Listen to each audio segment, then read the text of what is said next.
Yes, everyone, you know what time it is. It's your boy Jack here at the IrishHotspur, here to deliver you that fan show this Friday afternoon, everybody. Hopefully, you're all keeping well. Hopefully, you're able to at least keep some sort of sanity when it comes to Tottenham Hotspur at this moment in time, because it certainly is not easy. But it's good to see some faces in the house today. We're seeing some good ones. Dan Davenport, I can send you the link later, my man, but we already do have a bit of a queue. And like always, we do want to, sort of honor the people who do have that fan show membership and do come on and nice and early and chat with us in the background and have their say. But Dan, in just a minute's time, if you're still watching with us, I'll send it to you over on Twitter, brother. But don't you worry, brother. But like I said, we do want to kind of honor the people who have that membership, my friend. But Eddie Parsons is in the house. Big up, lads. Get Nagelsmann in now. That's where pretty much the show is headed. That's where Spurs fans are getting a little bit giddy right now, I would say, Eddie Parsons, because everybody loves Pochettino. Everybody knows Maurizio Pochettino. He is magic, But all of a sudden, this skinny jean wearing young German comes about, and everybody's all of a sudden singing for Nagelsmann. But I'm a bit of a skeptic, kind of Eddie. I do kind of watch a bit of the Bundesliga from time to time. I feel like Nagelsmann, he looked really good at Hoffenheim. He was really convincing, actually, at RB Leipzig as well. But if you ask me, I think if you sort of look at some of the recent sort of managers that Bayern Munich have had, he's kind of been a bit of a failure. He's kind of not really surpassed maybe the test. I think you look at Guardiola, definitely Guardiola had more of success, and he didn't even really get that. I guess he made it to the semifinals in the Champions League. I guess Nagelsmann got knocked out early last time, and also he's made it a bit of a struggle to finish with a Bundesliga title. I think last season he had some hiccups, if I'm not mistaken, in the very beginning of the season, and then also this season has had some hiccups. It hasn't been easy, and they are kind of a bit like a PSG, I think, where they're kind of judged a lot on sort of their Champions League success, and then they expect you to kind of sort of cruise in the domestic title, and that's not really been the case for Nagelsmann. And so what I would say too is he's gotten a lot of backing. Leroy Sané, Serge Gnabry, he had Lewandowski, still has Mueller. He's gotten Alphonso Davies. It's gotten Mazraoui, Gravenberch, like he's getting a lot of like fantastic players. Sadio Mane, Goretzka, Kimmich. Like he has a fantastic team, I think, to choose from. Sometimes maybe they're a bit light in areas, but I don't know. I'm just Nagelsmann, Dave, I'll let you in here. Maybe he's been working with really good players recently, and I don't know. He's kind of not exactly convinced. Look, I'm not convinced by this guy at all. First of all, this guy turned down the Tottenham job already. He thought he was too good for it. Mm. I don't want him anywhere near the club.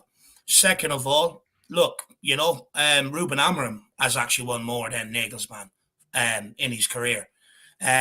Third of all, this guy, he done well at Hoffenheim, went to Leipzig. Not many managers fail there because of the system they have of bringing in some of the best youth players around the world. So it's very hard to fail there. But when he made the real step up, he couldn't do it. And I know, look, he won the German league last year. But, you got to remember, this guy signed a 5-year contract. Bayern walked that league every single year. It's a bit like PSG at France, and this guy couldn't do it, and he got sacked for a reason. For me, I don't want him anywhere near the Tottenham dugout. I don't understand it personally, Jack. Me personally, I do not understand it. People wanted Jose Mourinho out, 26 trophies, and with his experience, couldn't sort this mess out. People actively called for Conte out, 14 trophies, with his experience, couldn't sort this mess out. Why do we think Nagelsmann is going to be the answer to our problems? He's managed 3 clubs.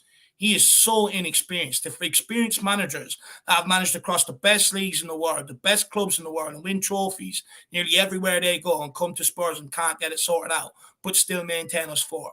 I'm telling you now, if Nagelsmann comes in, forget about Champions League. This guy doesn't have the experience for someone like Tottenham Hotspur, in my opinion.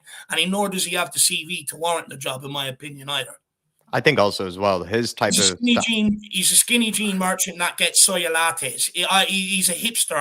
Hipster choice. I don't want him. It's like, I just don't think he's the right guy for this football club. A lot of people really enjoy, though, Dave, his progressive front foot football. But to me, it's almost too much on the front foot, like in the fact that when I do watch even his Bayern, when I've watched his RB Leipzig team, felt like they were like way too leaky, or just, there were certain moments where they just could get easily torn up and easily kind of played in behind, or just any sort of even ball over the top. You could just absolutely bypass the whole defense and the whole midfield. There was just moments where, like, yes, in possession, they're a really exciting, fun team to watch, especially the way they try to win the ball back high up the pitch and all of that. But you have to look at where our biggest frailties are and where our biggest weaknesses are, and that's in the defense. And like, Nagelsmann actually does ask a lot of his defenders, because he puts them in dangerous areas. He puts them, in really high lines. He sometimes has them where they're so pressed high up the pitch that pretty much any ball in behind could pretty much just send somebody clean through. And so with the defenders we have, I just don't think that's possible. Also, with the goalkeeper we have, I don't think it's even possible. So I don't know. I just think his progressive brand of football, he would almost have to tone it down like a little bit, like if he were to come to Spurs, if you ask me. And let me make this clear as well. Any manager that comes in this door, I'll always give them a chance. Regardless whether I agree with the appointment or not, they'll always get a chance off me. I just don't think this guy is the answer for me. I'm more Pochettino. Stick with Yeah. somebody who's done it before with Pochettino's stat. And I know Pochettino will also have his struggles with the defense, but at least he almost knows what he's getting into. Also knows the Premier League. Nagelsmann has only managed the Bundesliga thus far. And I know he's quite young and has a long career ahead of him, but like David maybe said too, he already denied Spurs. This is another thing I see across social media. He's young. So what's age got to do with it? What has age got to do with the managerial appointment? I don't care if he's young. I couldn't care. It doesn't make it modern. It doesn't make it new. It doesn't make it fresh. I get people saying he's young, let's give him a full rebuild. The reality is you're not getting a full rebuild at Tottenham. We've sacked every manager off the basis of top four. We don't have time for this lad to come in and give it a complete rebuild. They're not going to allow him to do it either. Look, I agree that, you sign a couple of centre-backs, a goalkeeper, and maybe you can. 4 players, I think you've got the basis of a really good squad to work with and go forward. But this whole notion of, he's young, get him in, a full rebuild's coming, it's not happening. We're not going to give a manager time to do that. Yeah, I'm with you there, Dave. Adrian Stroka, good to see you, my friend. Good afternoon, all. The Phil Army is in the house. Big up, lads. Spurs are dragging this out, ain't they? Just want it resolved now. Come on, you Spurs. Poch, Gallardo in for me. If we somehow get Nagelsmann over the line, then I'm all for it. Phil Army, big yourself up, Phil. Good to see you in the house, my friend. We also have another member of the Phil Army in the house. I'm already seeing Phil P in here. That's good to see. The Phil Army is strong. Got Jacob in here, too. Big yourself up, Jacob. Hopefully you're keeping well, my friend. And then we also have Tequila 316, Poch or the nose person for me. Pick yourself up, Tequila. And then we have Terry Wright says, good afternoon, all. But Tequila, I figured you would actually be a Luis Enrique guy. I figured you would maybe like the surfer. He's probably a fan maybe of the tequila, I would imagine, Luis Enrique. I think he's just a fan of the extreme sports, just a fan of the extreme lifestyle, if I'm not mistaken. So Tequila, I feel like you would like Luis Enrique. Carl Higgins is in the house. Big yourself up. Phil Army is also here. Good to see you, Phil. Mick Hermelock is in here too. Good to see you, Mick. We have as well. Let me make sure I'm not missing anybody. Oh, guys are having a good chat between each other. Chris is in here. Good to see you, Chris. Keeping it down. The one and only moderator. Keeping it strong. Big yourself up, Chris. We also have SOF saying, I tend to see what rivals are saying about potential managers. None seem bothered if Poch returns. Says he's a bottler. More are saying Nagelsmann is too big for Spurs, that he could do better. That, I think, is where Dave and I are just getting a bit sort of upset, or getting a bit sort of kind of, it's just, I don't know where it's coming from, I think is where we're saying, is that Nagelsmann, I don't think is too big for Spurs. And the fact that I think he did sort of fail at Bayern, in my opinion, suggests that he obviously isn't too big for Spurs, that maybe he, maybe Bayern was actually too big of a step up for him. And not only that, Jack, like, what do us fans want, right? It was only after Pochettino and that. People were screaming out here for trophies, getting a trophy winning manager. It shows ambition, this, that, and the other. We go down that route, and now everyone's screaming for the opposite. We just want to see attack of football. We don't care about, like, what do we want? Like, I just don't understand it. Like, people are aimed at Jose and Conte. They think they're too good for this club. We don't want a manager like that. Well, Nagelsmann turned this fucking club down. He thinks he's too good for this football club, or he thought he was too good for this football club. So if you're aiming that at Conte, you shouldn't want Nagelsmann near this football club. He's the German Graham Potter, this guy. I don't want him. all these sheep calling for Nagelsmann clearly haven't watched his teams. He plays three at the back, very similar to Conte, for far from free flowing football, getting his Bayern marching orders. I think he does play very free flowing football. Like I said, it's almost too kind of free flowing. It's almost too attack. It's a bit Ozzy Ardiles, if you ask me, when I've seen him over at Bayern Munich. But I don't know, like I said, his Leipzig team looked great, his Hoffenheim team looked great, but I also think the Bundesliga is just a different it's just a different kettle of fish. It's very attacking over there. It's sort of very progressive teams sort of going after each other with high presses. It's not as tactically diverse as I think kind of the Premier League is. In the Premier League, you get so many different styles kind of going after each other. Whereas in the Bundesliga, it is a bit more uniform. And I don't know, like he got the biggest club in German football and he didn't do very well with it. I'm kind of with you, LSG. Big yourself up, my friend. Big up, my man. Dave MS saying another manager, Nagelsmann, who will think he is bigger than Spurs. Dave Army is in the house. 164 Spurs. Big up, guys. Jason Bell is in here too. Big up, lads. Who's the next manager of the club? The club will fail to back your choice, I guess. Phil P said, Jesus, lads, let your hair down and get the bloke in. Look, just to the comment before quickly, what I will say, if I'm hedging my bets, our last three managerial appointments have all been out of a job. Jose pointed out of a job. Nuno pointed out of a job. Conte pointed out of a job. Our next manager, if you want me to be honest, will probably be either Nagelsmann or Pochettino. They're both out of a job. Yeah, very much so.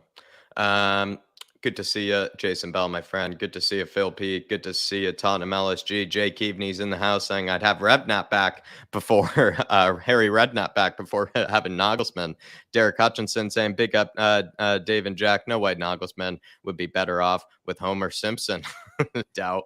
Eamon Burns saying he's won all his Champions League matches this year and hasn't conceded. What do us supporters want? Ian Ferguson saying, Jack, I was thinking about our conversation last night. Nagelsmann to Erta instead. Yeah, let him, take us into a relegation battle. Let him lead us out of it. Ian Ferguson. Daniel Larson says we need a rebuild. Of course, that means for me, at least we are going to be a project club for many years to come, and Nagelsmann would be the best pick for that for sure. There were a lot of other project managers, I think, Daniel, that we had to choose from. You also have Postecoglou, who we got a bit of a talking to from Mr. Paul Beatty about, Mr. Postecoglou. And then as well, we also have the likes of, I think Luis Enrique could be an interesting sort of hybrid, maybe elite manager, but also could be a project manager for some time as well. I think you look at plenty of the other candidates like, what was it, Dave? Oliver Glasner, maybe is somebody you could look at too. Amorim maybe would be a very good candidate for someone like a project manager. Looks like Ruben Amorim is a very up and coming manager, and like I said, Dave Postecoglou, the guy who we got a talking to about. Yeah, look, those are project managers. I think those are other candidates for that. Yeah, look, I can see it, and I look. I understand why people want Nagelsmann in. To be fair, a lot of people wanted Nagelsmann in. I think, was it at the time we got Jose or at the time we sacked Jose? But I'm just confused what direction. People want a project, Dave. What we want in general, Jack. I just don't understand it, right? We want someone like Conte gone. And look, we can talk about the press conference, but at the end of the day, people wanted him gone long before the press conference. Let's get real here. We don't want a manager that knows what it takes to win, but we want a guy that's had three clubs and the step up that he's took into sort of, that sort of level he's failed at. I just don't understand it. I'm just genuinely confused and like where this is going. Like, we can sit here and call for a project manager all we want. The club has sacked managers off the basis of top four. The last few managers have lasted 18 months, 5 months, and 16 months. We're not rebuilding. We're not giving a manager time for a project. So I just don't understand that. I'm just confused with it all.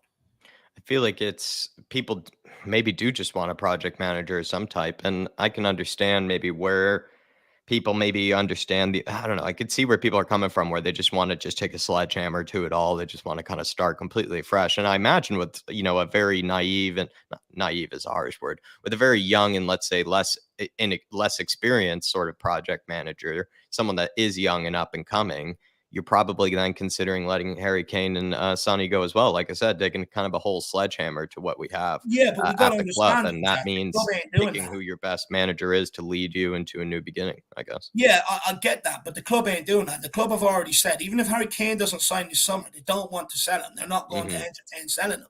So the club ain't going to rebuild without Kane and Son. The club ain't giving a manager 3, 4, 5 years here to get it right. It's just not happening. Yeah. So that's what you would say to Foggy Foam then, because he's saying, but Dave, don't you think maybe it's time we get into a project and start afresh if he's allowed to get rid of players?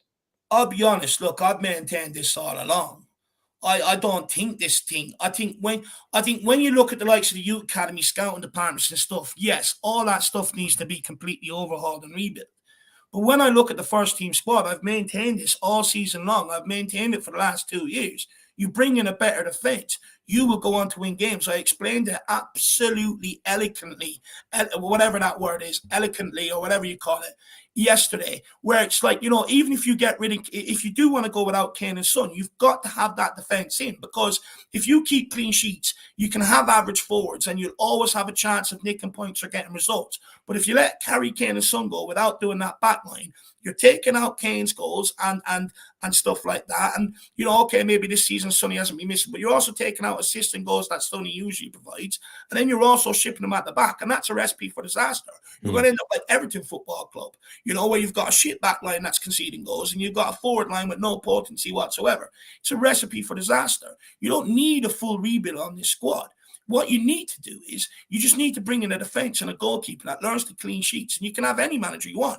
You can have an 18-year-old in charge. You can have a 30-year-old in charge. Or you can have a 60-year-old in charge. It doesn't matter. You can have anybody in charge as long as you give them the goalkeeper in the back line. Me personally, I don't think it needs a rebuild. And if I'm going off what I believe is right for this football club, centre-backs and a goalkeeper, I want a guy in here that knows how to win trophies, because it's a culture. It's, you've got to have that in you, and you've got to be able to implement it onto your squad. We had Pochettino, he got us so far, but what he didn't have was that winning culture, and that's why we never got over the line, because he didn't have the experience, he didn't have the know-how to really do it. Mm-hmm. Whereas if we, look, I get it, Conte's gone, but if we would have backed someone like Conte, not backed, that's the wrong word, continued to back him and said, look, sign the contract, we'll get you in what you need this summer and take it forward there, Conte would win us trophies. Because he has the resume to show that he's done it before. It's the culture, he's done it before. He's implemented at Juve. He's implemented it at Inter Milan. He's implemented it at Chelsea. So for me, getting a guy that knows how to do it and just give him the back line and the goalkeeper, it's so glaringly obvious. Phil P saying, David Jack, I can't believe how down both of you are. After spending some quality time with yours truly, you should still be buzzing. It's because we're still in limbo here, Phil P. We're still left in purgatory on this managerial situation, Phil. But hopefully you're keeping well, and the Phil Army is keeping strong.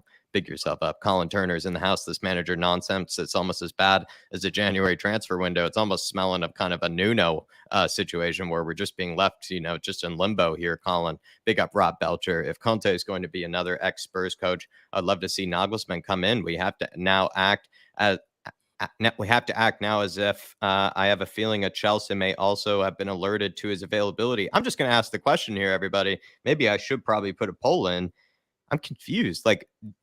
Do people want Nagelsmann more than Pochettino? That seems to be the case right now. And that's where I'm also sort of introduced the show this way, Dave. I'm not sure if you heard it, but I kind of felt like, Pochettino, I see why Nagelsmann is on the list. I think you see why Nagelsmann is on people's lists. You see why Nagelsmann is a person people's head is being turned. I mean, you could see because of maybe the rise and up and coming young, sort of talent that he is, he still has a long way to go in his career. So I think that's why people maybe kind of like him, and his style of play is very, kind of pleasing on the eye.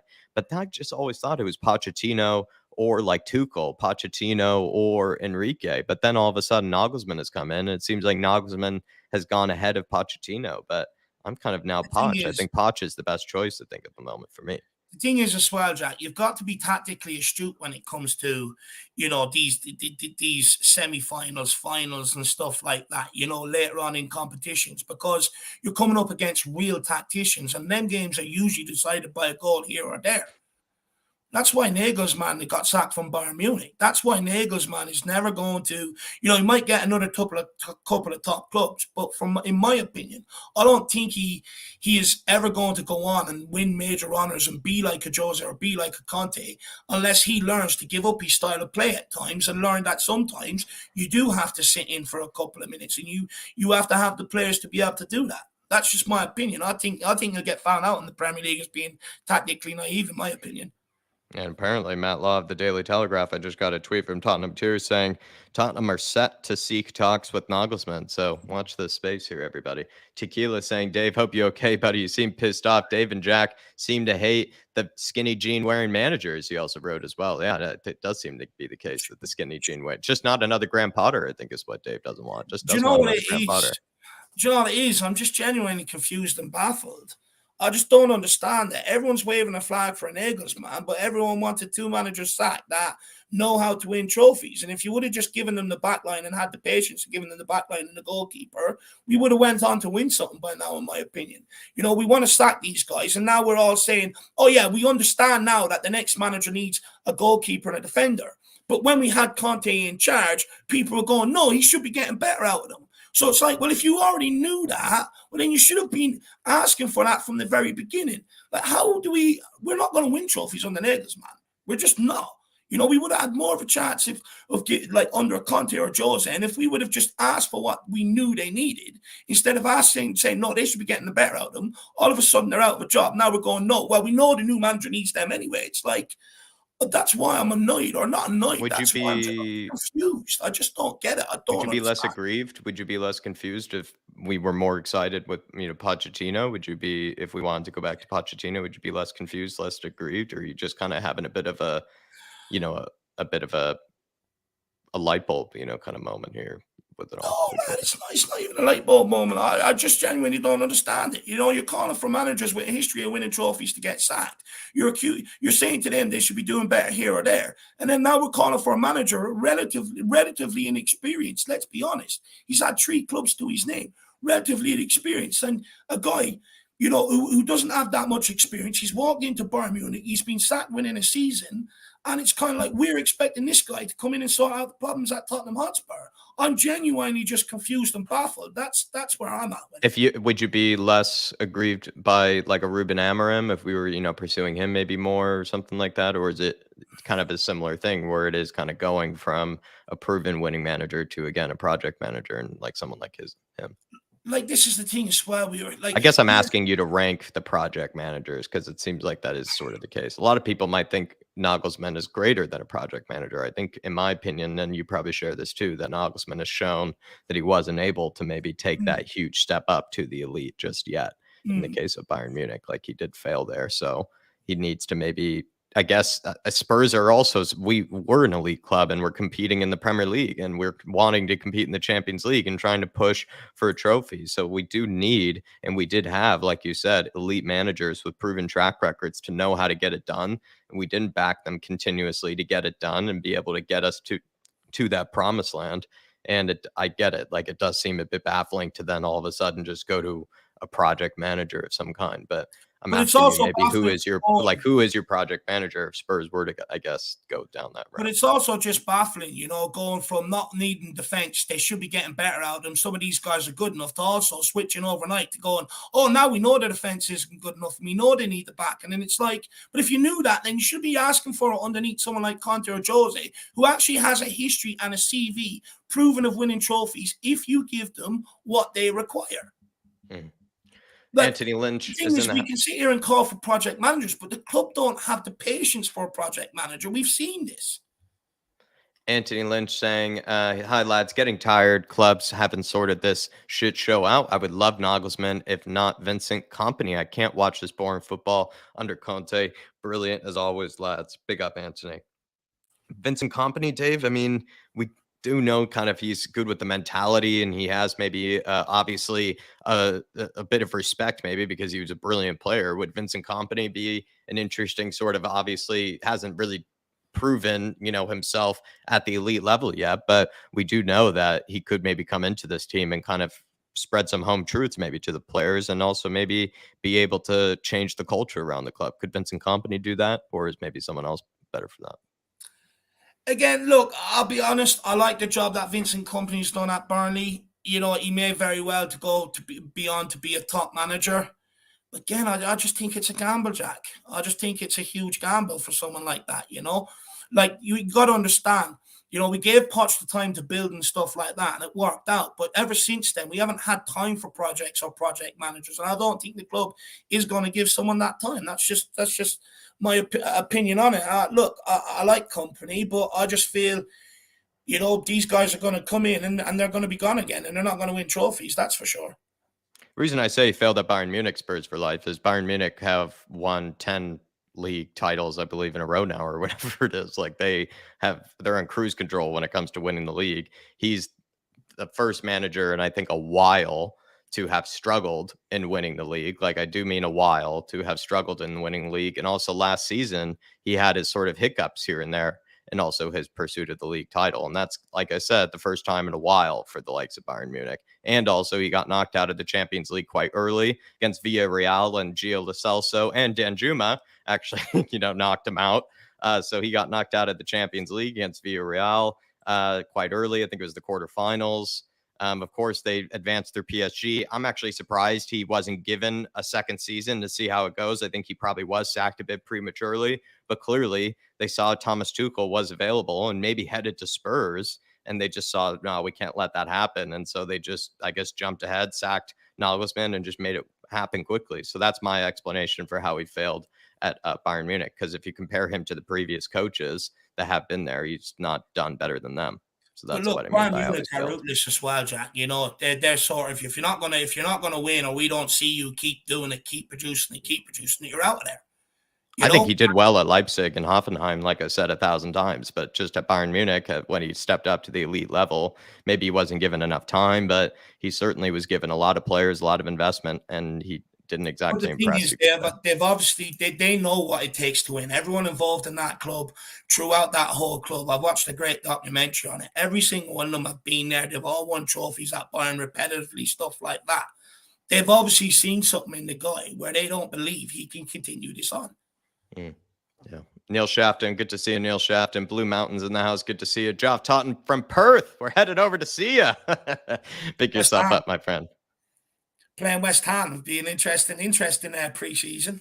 Make sure to bring what is it, Dave? Like a toothpick, to pop the bubbles, in case they're bringing them over to Australia. Don't let them in. Maybe you could tell customs not to let any bubble sticks in. Pick yourself up, my friend. And then before we get the show started, everybody, do smash that like button. We have a few in the queue, but anybody who does have that link and maybe disagrees actually with Dave and I on Nagelsmann, feel free to come on and have your say and, give us a bit of homework on it, or as well, just kind of explain why maybe Spurs do need to just face facts and need to just sort of go with a project manager, whether we kind of failed with Jose or Conte or not. Let us know kind of why we do need to sort of go down that path.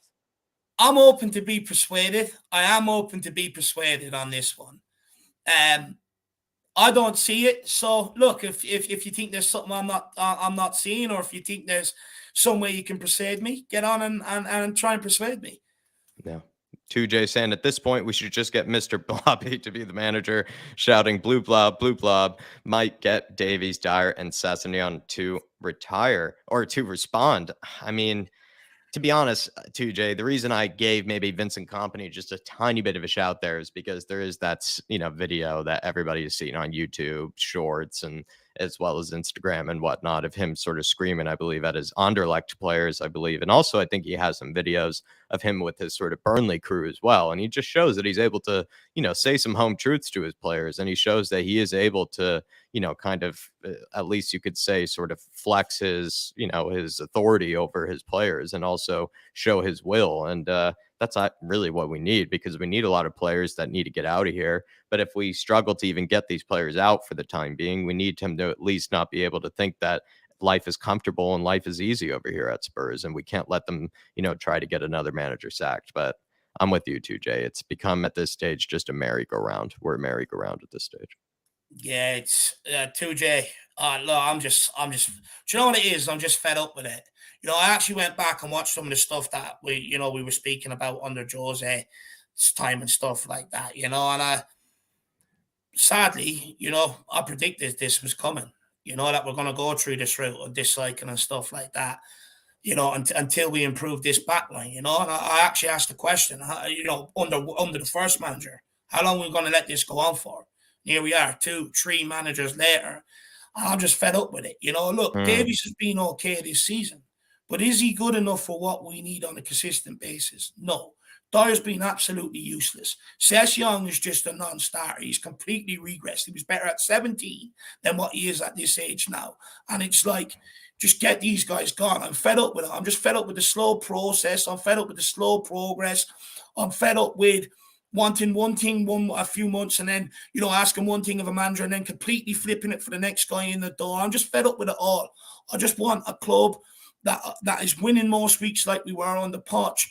I want a club that, yes, plays nice football, but I also want a manager that I can get behind, that I feel like, yes, he's got everything he wants. I just want to go into one season saying, do you know what, fuck me, we've got the right manager, we've got the right squad. There's nothing we'll look around in the squad and say, oh, if only we did, this could come back to haunt us. I just want everything done for once going into one season, just once.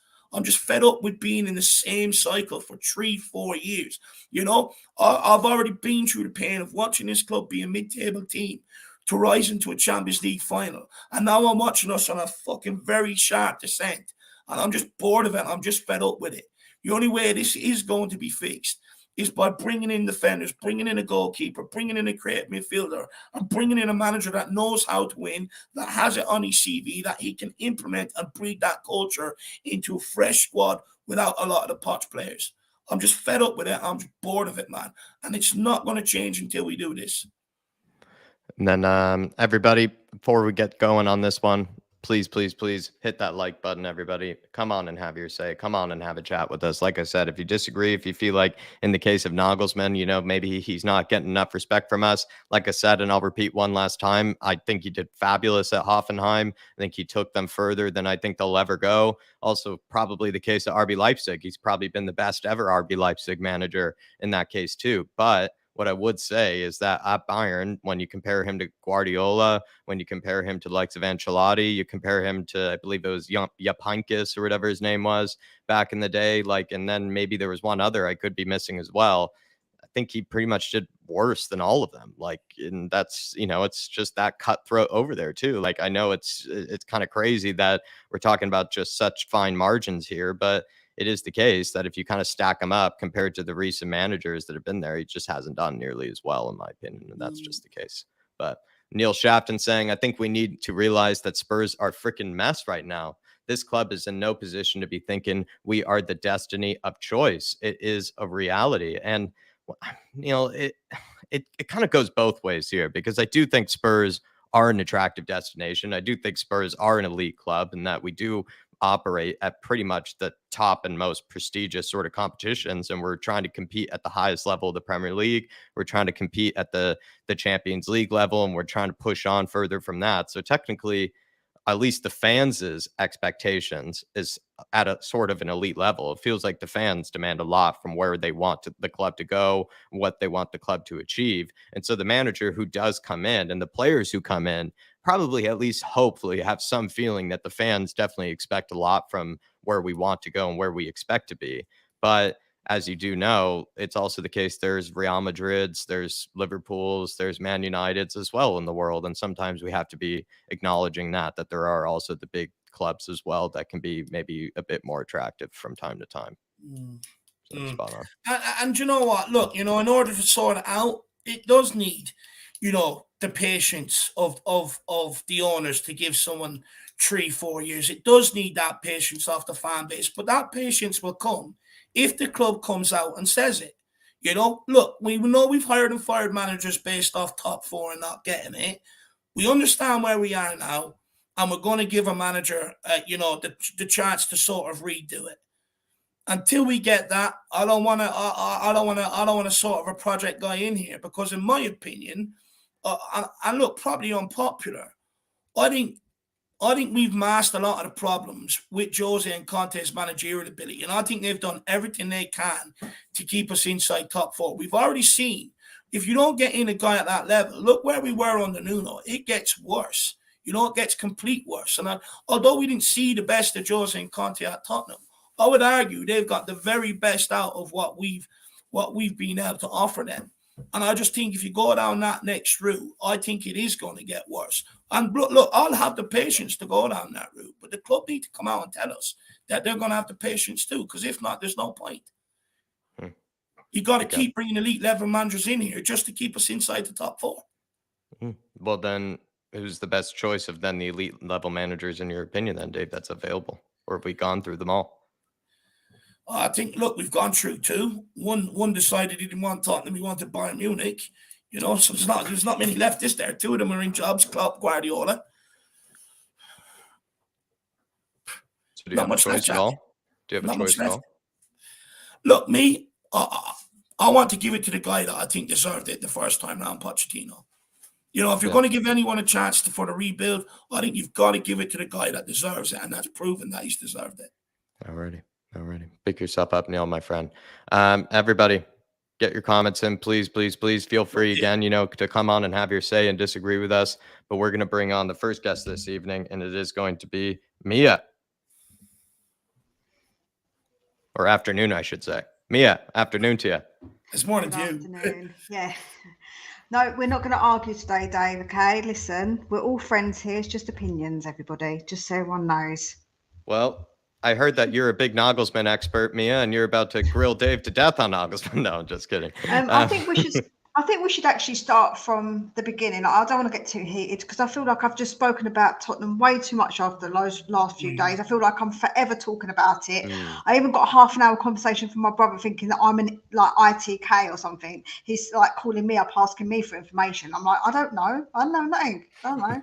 So obviously, what I would say is that with Conte, he didn't put no nail has been put to the mast in either he wasn't offered a contract or he didn't want another contract, whatever which way you want to obviously frame it, for whatever which way you decide that's what it is. But anyhow, that's not by the by. The fact is that him not wanting to stay means that we would have had to make a choice in the summer regardless anyway. So it felt like, this kind of was inevitable.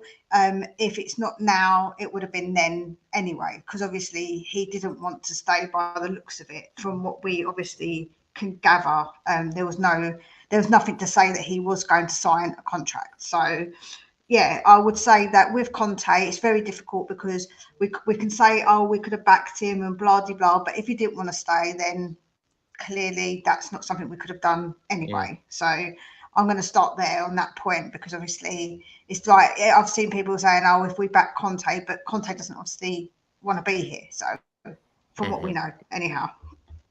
Do you think the players...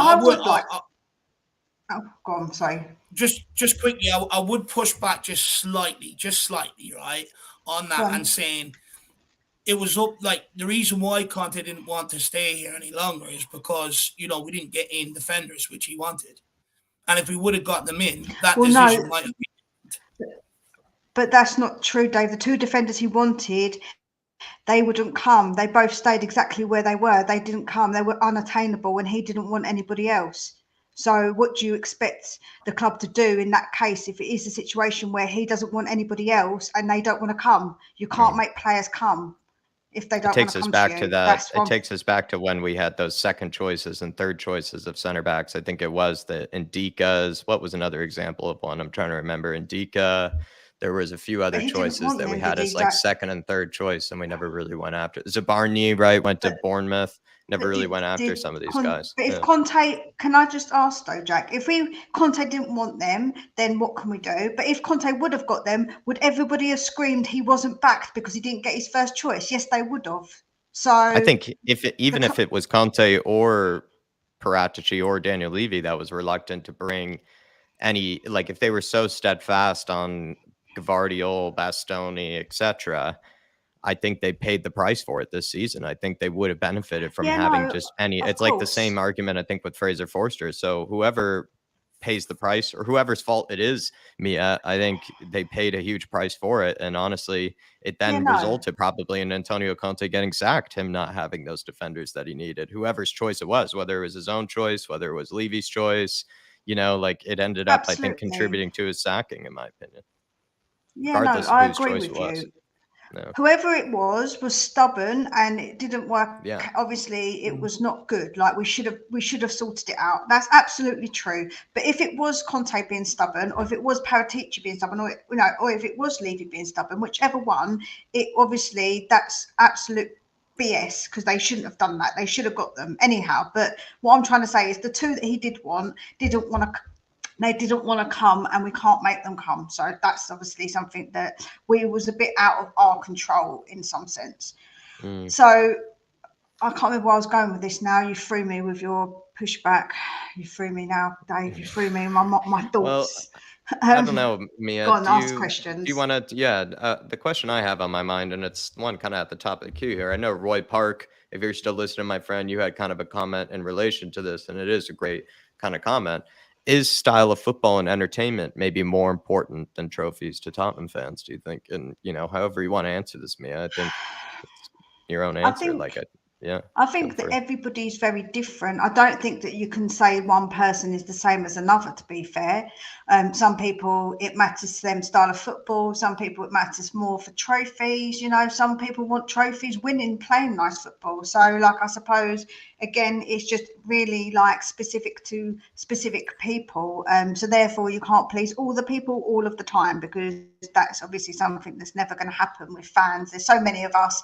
We all want slightly different things out of the situation. So I suppose that it is really hard because everybody, like I say, is different. Like my brother, he wants style of play. I'll bring him up because he won't mind me mentioning him.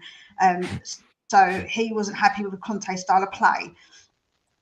So obviously he was a bit different, where I did want to give Conte time if he wanted to be here. I said that to you all along, but obviously there were certain little things that were irking me, and I feel like this was, for me, the final straw with this whole situation. So yeah, I think that that's for me where it went wrong with Conte, but I was more willing to give him more of a chance than my brother was. So yeah, like I say, we're individually very different when it comes to Tottenham, and we're brother and sister. So yeah, everybody is very different.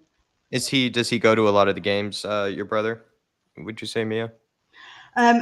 No, he doesn't get to go many now like me, because he lives literally a couple of minutes down the road from me. So we both live away from London, so we don't get to go as many games as what we would both like to. But he has gone to more, obviously, a lot of games in the past when we lived in London, the same as me. We had more opportunity to go. So unfortunately, no, we don't get to go as much. I don't want to speak for match-going fans, but what I can say is that you can see where a lot of them are coming from with the ones that do want to see entertaining, exciting football, because they are kind of paying a fair amount of quid to go to the game. They pay the most compared to any other fan across the Premier League. They also, as well, I mean, it is a bit of a trip, for some of them. Not everybody just lives around the area, and it can kind of just be an easy pop in, pop out. Maybe for some of them, it's a huge trip. It's a huge journey. It takes, maybe your whole Saturday or whatever it might be, right? And if you're kind of seeing drab football and you start losing game in, game out with really terrible football, some people start to think like, I'd kind of rather just watch something exciting, even if we lose. And at first I felt like, that seems like a bit, of a privileged thing to say, but I'm starting to kind of see where they're coming from on that, because if you are having to spend your weekends doing that every single weekend, like, you do probably want to see exciting football. I kind of started to come around to that. Yeah, no, I do understand it. I do understand it completely. I get that with people. And wanting to go to the games and enjoy the game being played, of course. So I do understand it. It's not like I didn't want to watch nice football either. It's nice to get excited about games. Recently, the games just haven't been that exciting. You've just been a bit like meh to watch them. Even me, who doesn't watch them from the stadium, even watching them on TV, you're a bit like, man, this is not good, Joe. It can be a bit, but anyhow. But yeah, that's obviously, like I say, I think it is a very individual thing. I do think it's individual to different people, what they would like from the club. And that's why I said you can't please all the people all of the time, because everybody is different. I think everyone in reality wants the same thing. I think everyone wants to win trophies, playing nice football. But the reality is no one has the patience to allow a manager to be able to do that here at Tottenham Hotspur. Fan base, chairman, owners, none of them have the patience for it. So if we want it, we do have to start understanding. If you want what Jurgen Klopp has, you have to go through and take some shit. It's not all rosy. You've got to go through it to come out the other end. And with Jurgen Klopp giving Liverpool that time, they went on to win every club that's available in club football. They've gone on to do it. And I think this is where, like, and I'm going to keep saying this around, you have to give it time. It takes continuing investment, continue backing. Okay, you go into a season, you know, something, it doesn't go your way. You've got to look at the squad and say, where do we improve?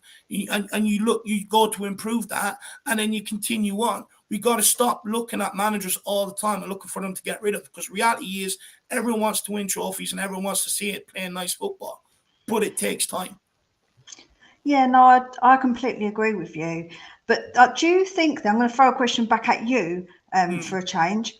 Do you think then that what happened with Poch kind of made us see things differently? Because see, what happened with Poch is that we got to that point so close that then people then were just like, I just want to win now.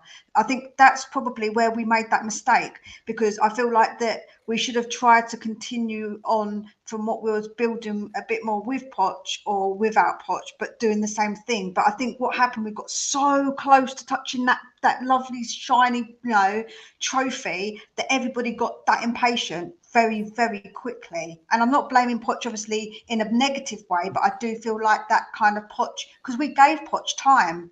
We did give Poch time. Yeah. And then that happened, and then all of a sudden, click, everybody was like, it changed. Everyone wanted a trophy really quickly. So I think that's what happened. This is where I'm saying it confused me, because the last 3 years, it's all been about want trophies, I want trophies, I want trophies, don't care, I want trophies at all cost. And now all of a sudden it's like, well, I just want to be entertained. I want to see attacking football, blah, blah, blah. And this is where I'm very confused with it all, you know? I don't know. Yeah, I don't know where that sort of creeped in. I think, look, Spurs fans always have, especially, you know, a lot of the older Spurs fans as well, understand why they have a hunger for trophies, because they have seen their team win trophies, a couple of trophies every decade. And we've only won one in the last 22 years. So I understand that. You know, and I think that's where that sort of comes from. And also to the younger fans getting so close under Pochettino, that's where their hunger and desire comes from trophies. Yeah. You know, and then we were also trophy focused. And now all of a sudden it's like, well, we want to be entertained. And that's where I just get confused with it. It's all. It's like, you know, we want it all basically, but we're not prepared to give the time either. And that's where I'm coming confused. I just don't know what people want or what people would be happy with anymore.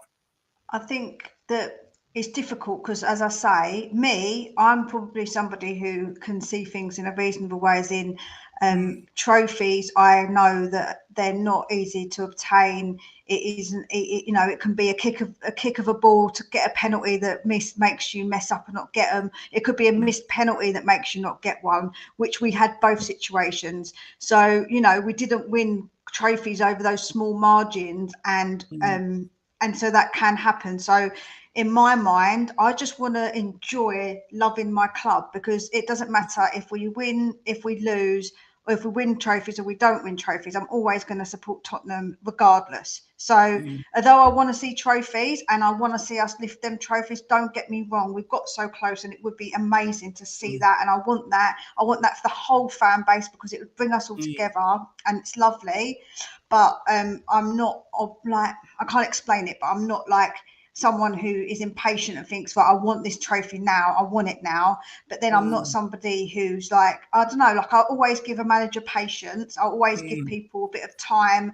I'll try and be reasonable, you know, I try and be quite level-headed about it. Where obviously, like I say, everybody is so different. It's hard because you get different fans saying different things and you're just like, everyone's so different and I don't know what everyone wants, because this person wants this and this person wants that. And, you know, we're just kind of like very divided as a fan base, where when we had Poch, at least when we wasn't winning stuff, at least we were happy and enjoying it. We felt a bit more united when we was playing that kind of football. And that's the one thing I would say, is that we were more united on that front when we were playing that football. So, you know, that's one thing that we can say is a positive about when we do play that kind of football. When we were with Poch, that it gave us that united feeling of something, you know. And I think people just want that feeling again. I think people do want that feeling again, because, you know, when we used to sing His Magic in the stands, it gave me goosebumps, and I didn't want no one else to sing that song to him. I didn't want no one else to have that song, because that was our song for him. He was special to us. And although I don't get sentimental, like I said to you, when he left, but I do think, you know, I feel like those times were something really special that I will hold, cherish, you know. And although we didn't win anything, it was just that united feeling. We're all so together. And I just want that back again. I want all of us fans just to be a bit more united again and have that happy feeling when we watch the game. We're just like happy to go and watch our team. We're like, yes, I want to go and watch Tottenham. I want to watch them on the telly, you know. Do you know what? I'm the same. I'm just fed up of being angry at the club. I'm fed up of being upset. I'm fed up of having weeknights ruined, weekends ruined. I just want them days back. I just want to know I'm going into a game. I'm going to come out the other side in an even better mood, you know, more often than not. I agree with you. I do want them days back. You know, we were on an incredible journey together. I run to a Champions League final with arguably Poch's weakest squad, I would say.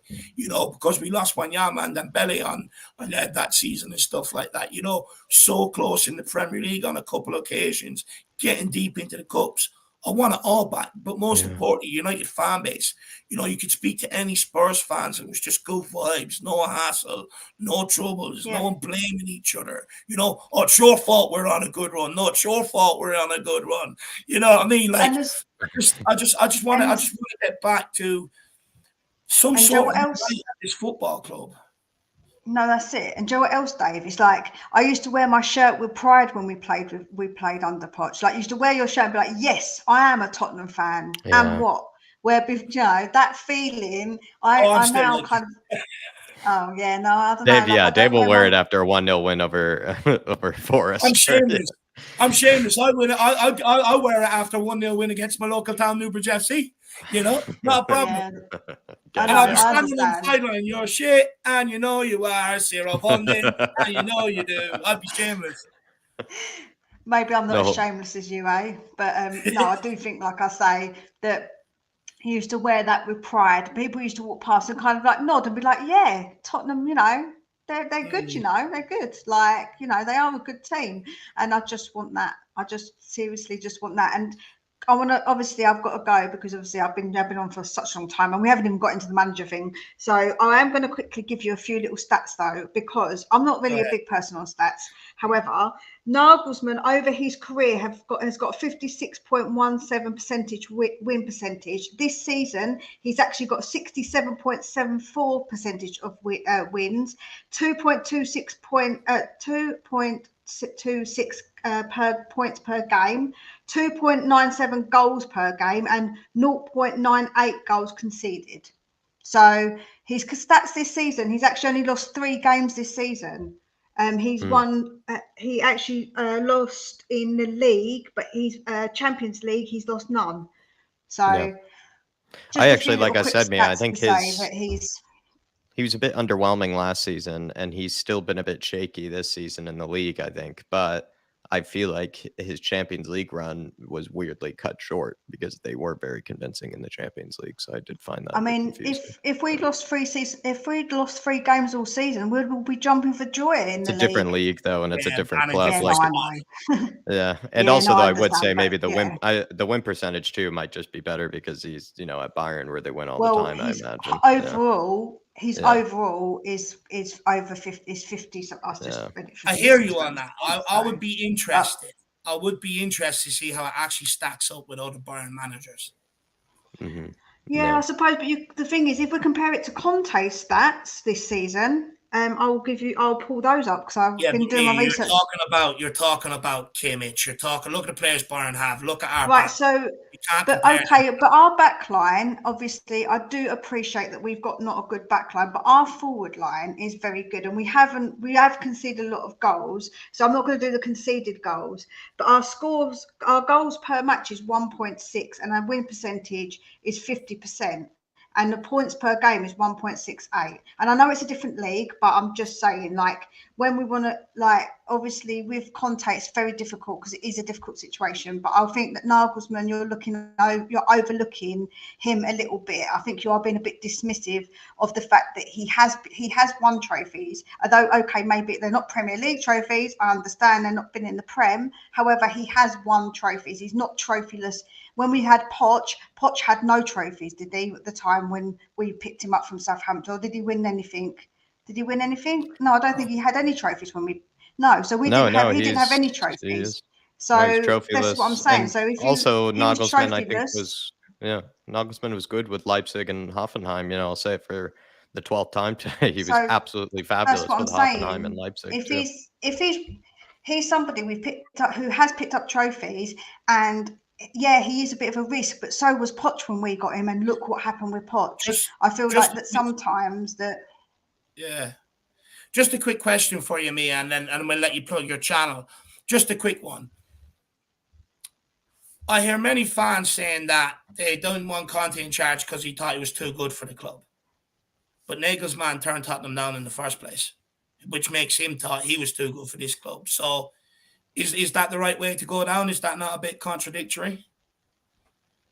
I mean, I think that the way that you behave shows whether you feel like you're too good for the club. And when you're in the club, because Conte turned us down once and came, and if he maybe it's the way that you behave in that said club to show whether you believe that you're bigger than the club. Because turning a job down, I don't think makes you think you're bigger than a club. It might just be opportunity. It might be your preference, being that he is German and he wanted to go to the German league. It could be that preference. We don't know. It is because he thinks he's better than Tottenham. Attitude is everything. So when you come to a club, your attitude will show, won't it? Whether you feel like that or not. And we don't know that until a manager comes to a club, right? No. Look, I hear you. I hear you. Just where I'm coming from, it's like, people have been telling me, I want someone that wants to be here, that wants to be committed. But the reality is the guy turned us down. So I question how much does he really want to be here? And again, is it, nitpicking on the one manager and not bringing that same energy to another manager, asking the same questions? I would say that I'm a reasonable minded. Anyway. I would say I'm a reasonably minded person. So I would say, like, I wouldn't have said that about Conte until I saw his attitude towards the club. Personally, it's the way you behave. For me, I'll give any manager a chance. And if he behaves in that way, then I'm going to assume that's what he thinks if he's behaving that way. But I wouldn't say it automatically until someone behaved in that manner to show me that they're obviously thinking they're bigger than the club. Because it could have been other reasons why he turned the club down in the first place. You just don't know. Yeah, fair. We also have said just quickly that we do know that Spurs have looked like a bit of a managerial graveyard at the moment too. So that could have also been the moment he didn't want to go into the quicksand that Spurs are. But Mia, what's coming up on the channel? Well, tomorrow I'll be on at 8:45 a.m. Discussing more things about this whole situation. I was actually going to come on today because I think people are going to get bored of me talking, to be honest with you. I feel like I've non-stop been coming on with updates and stuff, coming online and saying what's going on. So, but I will be there tomorrow. Obviously, it's Greenwich Mean Time. So if you are awake early enough, you can come and join me and also have your say. I've been doing videos here and there about other stuff as well, like a bit of the past history. So I'll be releasing a couple of those. But the thing is, there's been no opportunity because there's been so much content because of this whole situation. So while I've uploaded them, I haven't actually put them out yet, but I will be putting those out. So if you get a bit bored about the whole situation, there is some other few like shorter videos that I've put out to kind of just watch and relax to a little bit more.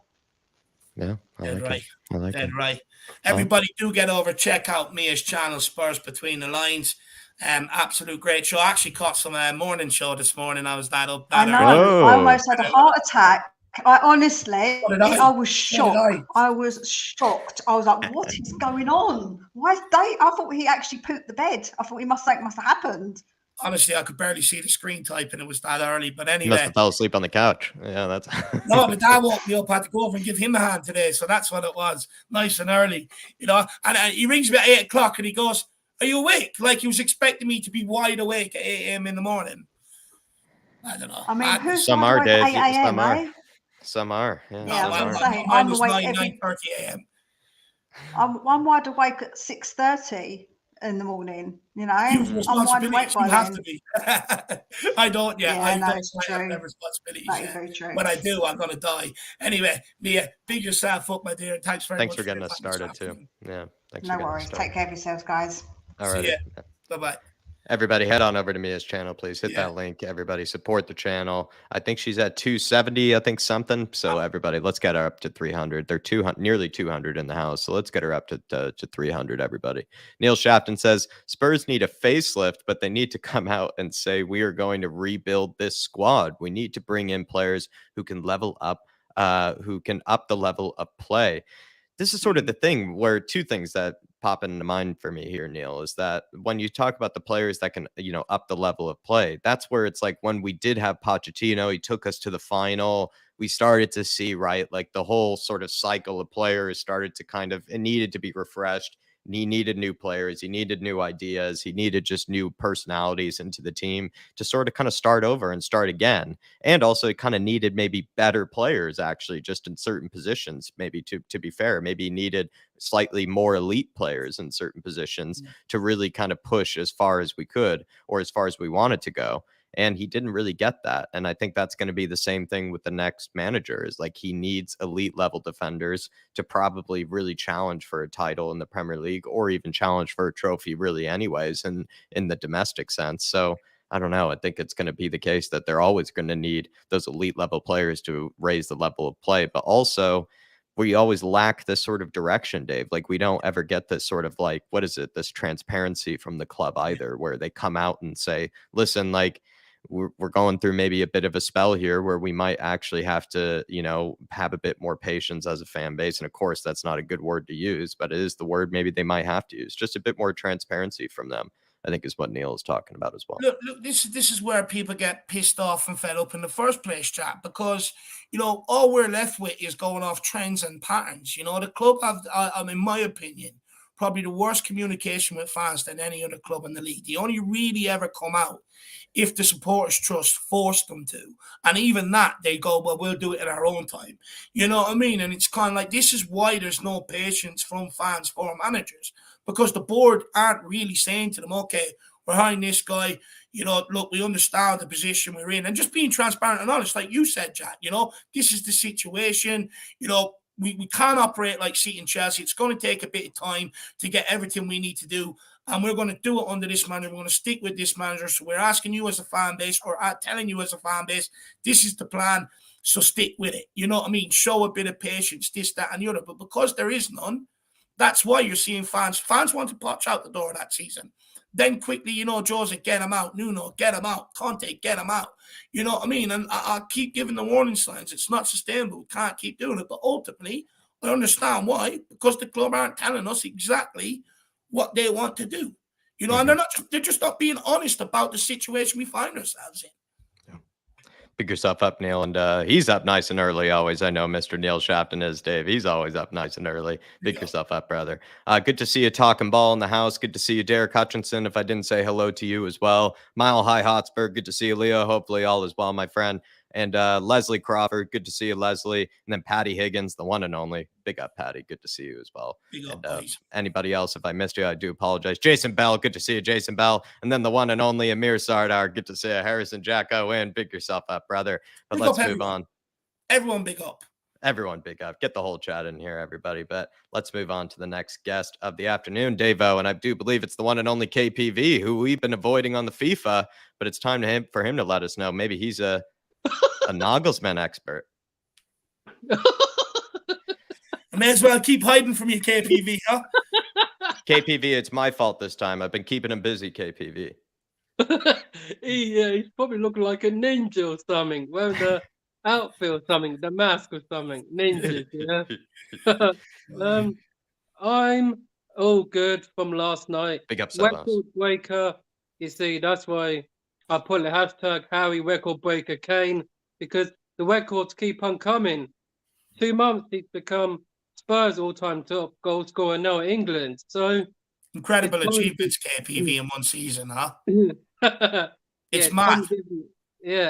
Time to give him the respect he deserves, because people don't give him the respect he deserves. Like, they keep just sending bad messages, abuse, like, the records keep on coming, and he's got about, 203 or something goals for Spurs in the Prem, I don't know, 203, but he could go, second. I think Rooney's got 208.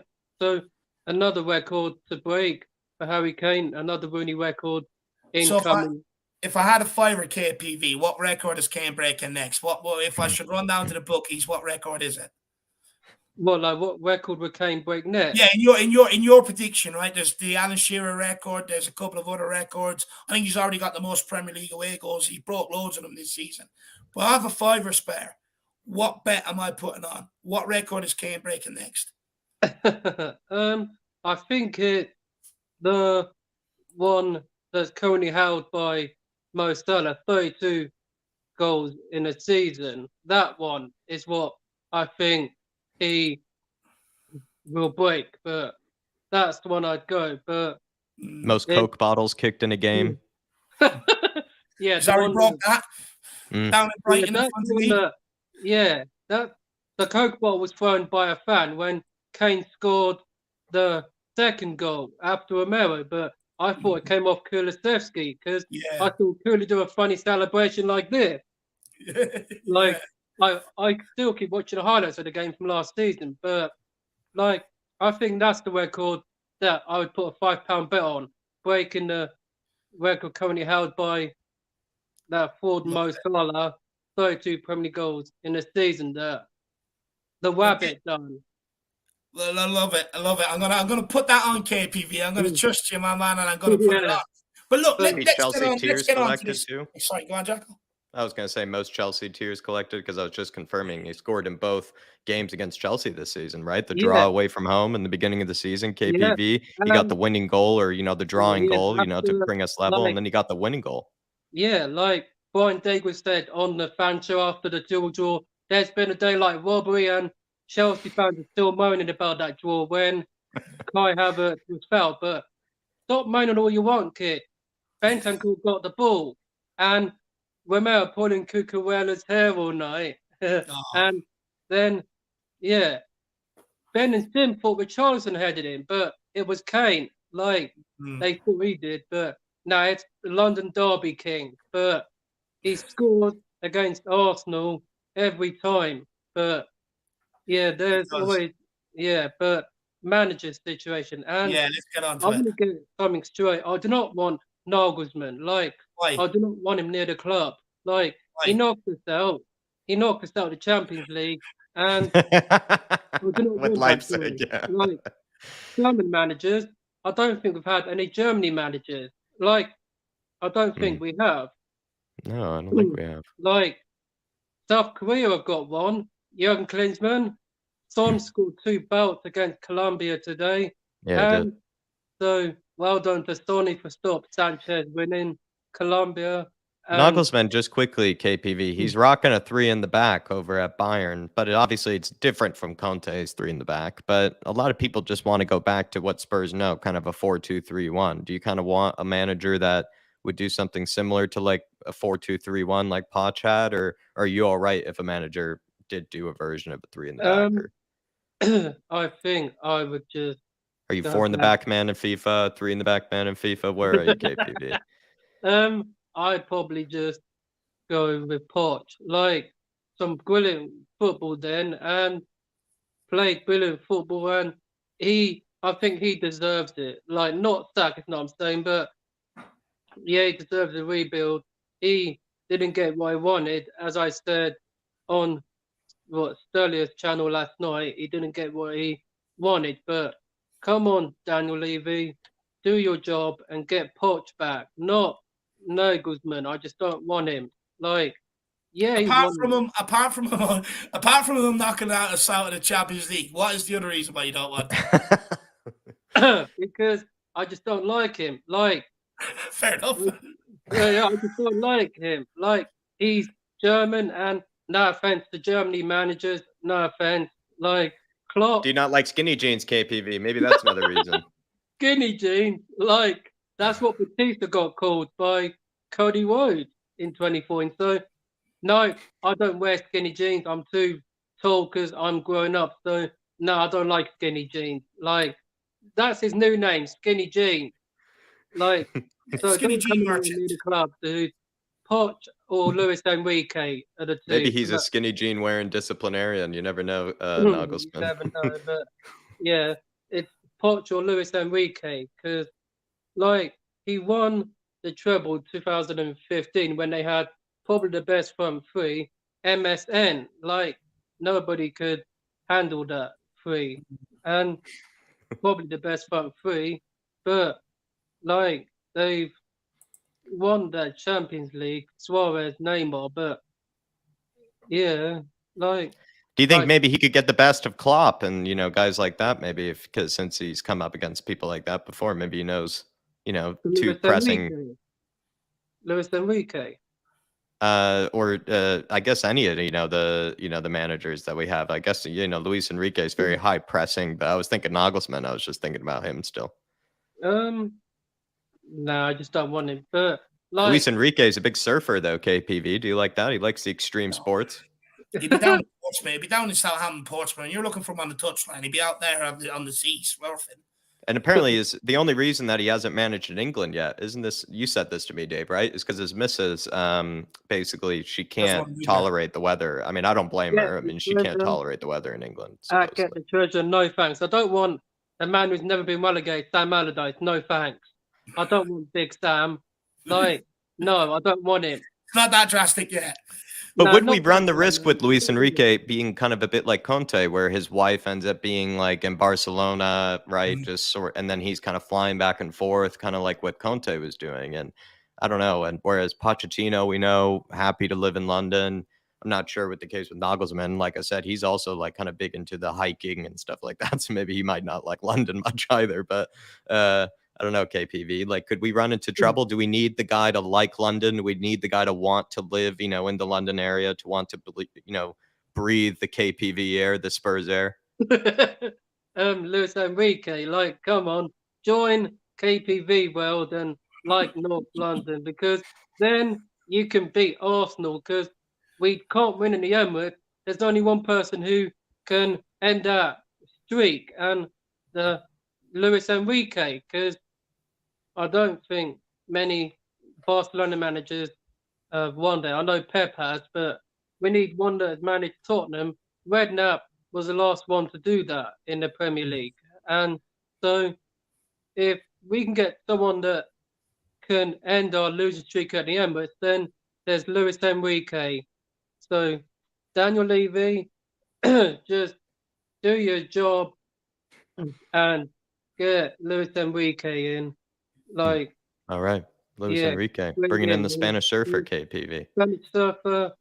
Like, I didn't say I wanted AVB back. I don't know why Ben is chatting shit. I didn't say I wanted him back. I just don't want him back because, as I said, it was from a fake Twitter account at Slow Sports News with a Sky Sports News Twitter with his profile pic, with that profile picture on Twitter. So it's a fake account. I thought I seen you retweet that, KPV, no? Retweet. Yeah, I thought I seen you retweeting something saying you wanted AVB back. I didn't.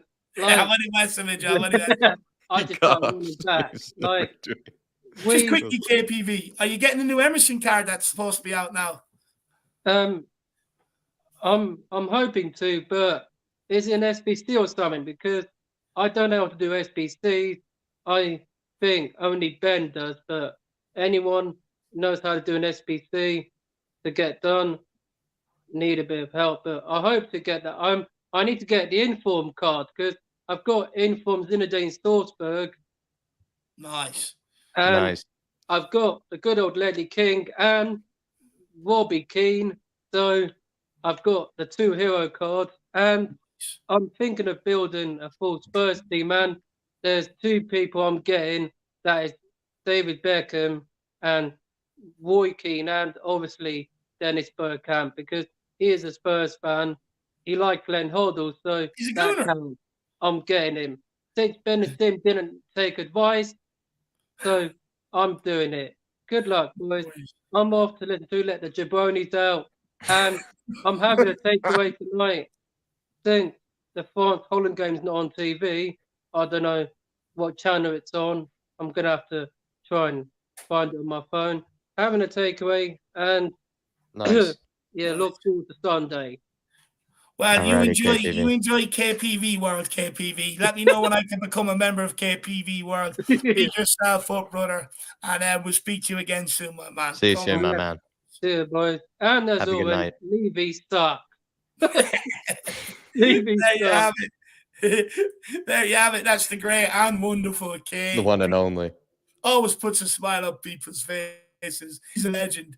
Honestly, I would love to be in KPV World, though. It sounds a great space to be. Big up Neil Thomas becoming a YouTube member. Grab the Flat Cap membership, Neil. You good man. And then also Spurs72 celebrating 17 months as a Flat Cap member. 17 months, my man. I feel like you've been around as long as I have, Mr. Spurs72. And he says, Jack and David, afternoon and good listen. Thank you very much, my friend. And Neil Thomas, thank you very much for support, brother, for all that. You know, the Flat Cap membership, it is just a great way to support the channel and all that we kind of just try to put out for you guys. I think not always can we get it daily, but we do try our very hardest for it. And we are trying to maybe up some things up. Like, you know, just now that debate show clips have been coming out, seeing some kind of good debate shows this week as well. Some kind of video essay, as you saw from the likes of the Managerial Hunt, and some more coming from Dave. He's going to have a big one on the defense. I'm going to have one on Larice. So hopefully you guys kind of enjoy the content that's headed your way, everybody.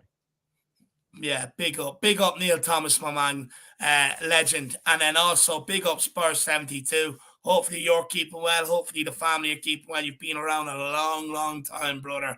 17 months is an incredible service. We might have to promote you to lieutenant, actually, my man. Big up Spurs72. Big up, my man. All right, let's get the next one in here. I think it's Daniel Larson. Let's see what Daniel, who wants to have. I'm curious who his managerial candidate is. I don't want to assume what he wants to talk about, though. Daniel, how are we? No, I'm good. Good. A little blurry there. Yeah, I unblurred myself. Don't worry. So I don't know. Do you want to get straight into the managerial kind of debate here, Daniel? Do you want to start somewhere else? I mean, what's up, my man? To be honest, I got a lot to say, but I don't know if I can get them out of my head. But we can start. We can start with the manager. Sure. I mean, after of course Nagelsmann got sacked, I want him now.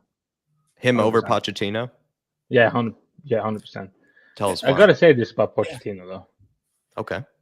His football is about pressing, all about pressing and all that, pressing from the front foot. How do you expect him to do that with our team now? That can't do that anymore. I think Nagelsmann's the same problem though. He'll run into the same issue, right? Oh shit. Okay. I mean, Nagelsmann. I would say Nagelsmann's very on the front foot. Like he's like he's like a lot of the German managers that are very high pressing, high line, try to win the ball back high up the pitch, try to dominate the team basically in their half, don't let them out, sort of kind of style of football that's pretty similar to Pochettino in some degree. And so I do think he will run into a similar issue, to be honest. Yeah. Okay, maybe just different man, to be honest, maybe just a different person. But do you want some updates though, Daniel? Maybe on the Nagelsmann situation. I'm seeing a new one right here from Sandy Mockbell saying Julian Nagelsmann availability has been put on Spurs' Chiefs red alert, or I guess basically they are red hot for Nagelsmann right now. And then also as well, I believe there was one saying Spurs want to hold talks with Julian Nagelsmann as uncertainty reigns over the future of current head coach Antonio Conte. Nagelsmann is even said to have a replica shirt, according to Matt Law, the Daily Telegraph. And then also Matt Law, the Daily Telegraph, saying Spurs are set to seek talks with Nagelsmann. So we want to have talks with Nagelsmann. Yeah. Will Nagelsmann want to have talks with us is now the question. That's the $1 question. I mean, Daniel Levy, of course, is his first choice. I mean, he's always been, seems like it, since like Mourinho days. Daniel Levy wanted Nagelsmann in. Big fan. So if he does get him in, then I expect 100% give him what he wants. That's got to be the first priority here. If you do want him so bad, well, then you got to give him everything. Let me ask. But let me get something straight now. I don't want Conte to leave. First of all, I don't want that, but I know that's going to happen. So that's why I'm saying like Nagelsmann, I want him in next, just to get that clear. Yeah. No, I hear you. Let me ask you this. Do you think Nagelsmann is the right man to come in here and, sort this mess out, play attractive football and deliver trophies doing it?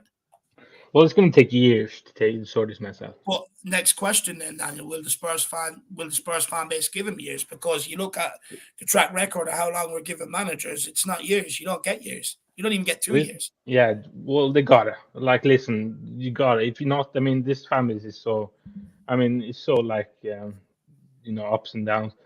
I don't get it. I mean, they don't. I see today, like, or this recent week, like, they don't want a winner. We don't want Conte and Mourinho. We didn't want them. All of a sudden, I asked for, like, I wanted Thomas Frank before, and then I heard, yeah, but he's an up and coming. He's like, what do you want then? What the fuck do you want? Shit. Make up your mind. You don't want a winner, but you don't want a project manager. What do you want? There's no in between here. I am. Yeah, fuck. I just don't understand it sometimes. Shit. Daniel, Dave should have let this one off, to be fair, actually, because I think you guys aren't exactly the same mindset on this, where you're just sort of, even Dave, when I've been asking him on which manager he wants, Daniel, he's sort of like clearly like, well, it feels like we've kind of, there are no elite managers available at this moment in time. And if we want to win trophies as soon as possible, like, what do we do here? Like, you're sort of stuck. Right. Well, first of all, like, the manager, I mean, we need the manager. Of course, our manager have to come in anyway. But the main thing is that the back line and most of the players, over half the players, needs to fuck off before we can start competing for trophies and the major honors. That's the main. Yeah. Absolutely spot on. Let me ask you both a question here, Jack and Daniel. So, we were saying, look, many fans don't want to go down the proven winner route anymore. It seems like the club don't want to. Well, they say they don't want to. Of course, they're going to say that after they couldn't convince Tuchel to take the job. But with Tuchel not taking the job, and I know people are going to say, oh, it's Bayern, it's because he's German, this, that, and the other. Park it aside. Reality is we were in talks and we didn't get it over the line. Is an elite manager going to touch Tottenham Hotspur at this moment in time? Another one. Well, that's why I sort of answered earlier the fact that, right, Dave, when you asked Mia, like, you were like, the whole, oh, well, Nagelsmann rejected Spurs initially. And it's like, yeah, that probably was wise of him, like, in a way. Like, it's kind of wise of any manager to sort of reject Spurs, as much as it's sad to say, as much as Dave, if we were a good club, if we were a club that was running, like a smooth sailing ship, I could see where you're coming from, where it's like disrespectful. But if they're sort of looking after their own career and they're looking after their own trajectory, you can't really, look at it too harshly. They're probably just not stupid, is really what it is. And I think with Nagelsmann, he wasn't probably stupid, I mean, at the time he saw Spurs as a burning train wreck and he didn't want to do it. And I don't blame him, to be honest. But sorry, Daniel, that's what I think, honestly. I think elite managers probably know that Spurs is kind of a bit of a graveyard and they might not want to touch it. So you don't think they're going to, we'll be lucky to get another one in then? You're a no on that. It'll take some convincing from Daniel Levy once again, and it will take some sort of gentleman's agreements and all that kind of stuff that he seems to do in order to convince him. I reckon he did the same thing with Conte. He found some way to convince him. Well, with Nagelsmann, he probably had, like, the Bayern probably called him, like, that time, before they got Hansi Flick left them. They probably called him, like, listen, if you want to come here, just wait until the summer and we get you. So that's probably that. But Tuchel apparently was very close to agreeing with us before Bayern got him. I think they got worried, is what it looked like. The Bayern, I think they got worried that Spurs were looking at Tuchel. Spurs don't act quickly, as we always know. And they just sort of got ahead of us on the whole thing. Yeah, and he's elite level manager, isn't he? I think Tuchel was actually the best choice. I actually do think Tuchel, as much as we have disdain, Daniel, for the ex-Chelsea bosses, he did have the best resume and he did have sort of the best track record. And he could show that he's worked with world-class players before when he was at Mbappe and Neymar, that crew over at PSG before. And he's shown that he's quite tactically versatile. Though, I don't feel like anybody is trying to say that any of them. I think most of the managers we've been linked with, I think, are good managers and are up and coming, talented managers. It's just, I agree with where you and Dave are coming from, Daniel, where it's like, if what we want is success right away, and if we are seemingly impatient for trophies, which is understandable, why is it that we are scrapping up, all these elite managers that we bring in and don't give them all the support that they need, right? And then we go to a project manager. It's just, it's head scratching. Well, that comes from the chairman, of course. Right. Yeah. Spot on. I genuinely look. For everyone's sake, I actually do hope the club gets this sorted out quick, because it's a situation that can't keep going on, because more people are going to get confused with the whole situation and stuff like that. And it's something the club now needs to act sort of fast on, make a decision and go with it. But look, in reference to the question I asked you, I fear we're not going to get another elite level manager in here for, unless they're out of a job. Well, we need to realize now. Years, because I firmly believe if you look at Jose and Conte, I think if we didn't do what we done to Jose and Conte, Tuchel probably would have stuck his hands up and come here. But the fact that Tuchel was very quick just to go to Bayern and get the deal wrapped up and go, it sort of indicates to me that elite level managers are not even looking at Tottenham Hotspur. They might have, after the Champions League final and that run, and said, no, there's something there and I can do it. But I think they're looking at it now and going, no way. I think we've missed the boat personally on these guys. I have another question though, lads, too, just in the case of Ryan Mason, because what do we think the next manager I'm seeing some rumors, Daniel, that Nagelsmann, he might only take the Spurs job if it's at the end of the season. Would you be willing to do that? I would rather have a manager that wants to take the job right now. Right now? Yeah. Yeah, I understand that, of course. But up in the air as well, if Conte is going to stay until the end of the season, still up in the air. Which, we still haven't fully figured this one. I'm going to jump out some window soon, I swear to God. On that, what I would say, Daniel, is I don't think they can let it fester to a point where the two of them are going to have a standoff and Conte's back in the dugout for everything. My bet they'll end up placing him on gardening leave and putting Mason in charge until the end of the season if they don't get it sorted. That's the answer. That's the last manager we done it under. Did we do it under was it Pochettino? We done it to, or was it Jose? We put a manager on gardening leave, not so. That's embarrassing. Yeah, Conte's in Italy when basically he's still he's on your job here. You should be I know come on, you should be doing your job still. You're still on a contract here. If that was fucking normal guy like me, that would be fuck you. Don't come here you know what I mean? Jesus Christ, I just don't. The luxury is still a little bit annoying in my opinion. Would you be willing to stick with a 3 in the back if Nagelsmann came here? He's played versions of a 3 in the back. He's played versions of a 4 in the back. Recently, he's been a bit more catered towards the 3 in the back system. Would you be happy with that? It is different, right? Because it's more on the front foot and it's a bit more high pressing and things like that. But would you be happy with that? Well, thank you for that question, actually, because I was going to say we got Pedro Porro and Ondochi coming in. True. And those are wing backs, not left back, right backs. True. They're not going to do a good job there, in my honest opinion. So if you're going, sorry. No, go ahead. If you're going to get the best of them, I think we need to be wing backs. So that's where where's the planning there, though? You sign someone and you don't know what formation you're going to play in the next year. I just don't. There's no fucking planning here. Fuck. I'm sorry. Jesus. If we do go down the road of bringing in another manager with a back three, which many fans said they don't like, by the way, and they're willing to park that for Nagelsmann. I kind of want them to keep Dyer, Davies, and Sanchez, because all the people that say Conte, Jose should be getting better out of these guys, I want to prove to them. Not even your boy Nagelsmann will do it. So in a way, I kind of want them to keep them just to prove that point, because you can't say, these managers should be getting better out of these guys, and then all of a sudden go, now we're getting in a new manager, we need to bring in new defenders, this, that, and the other. I kind of want them to stay underneath Nagelsmann just to prove that point.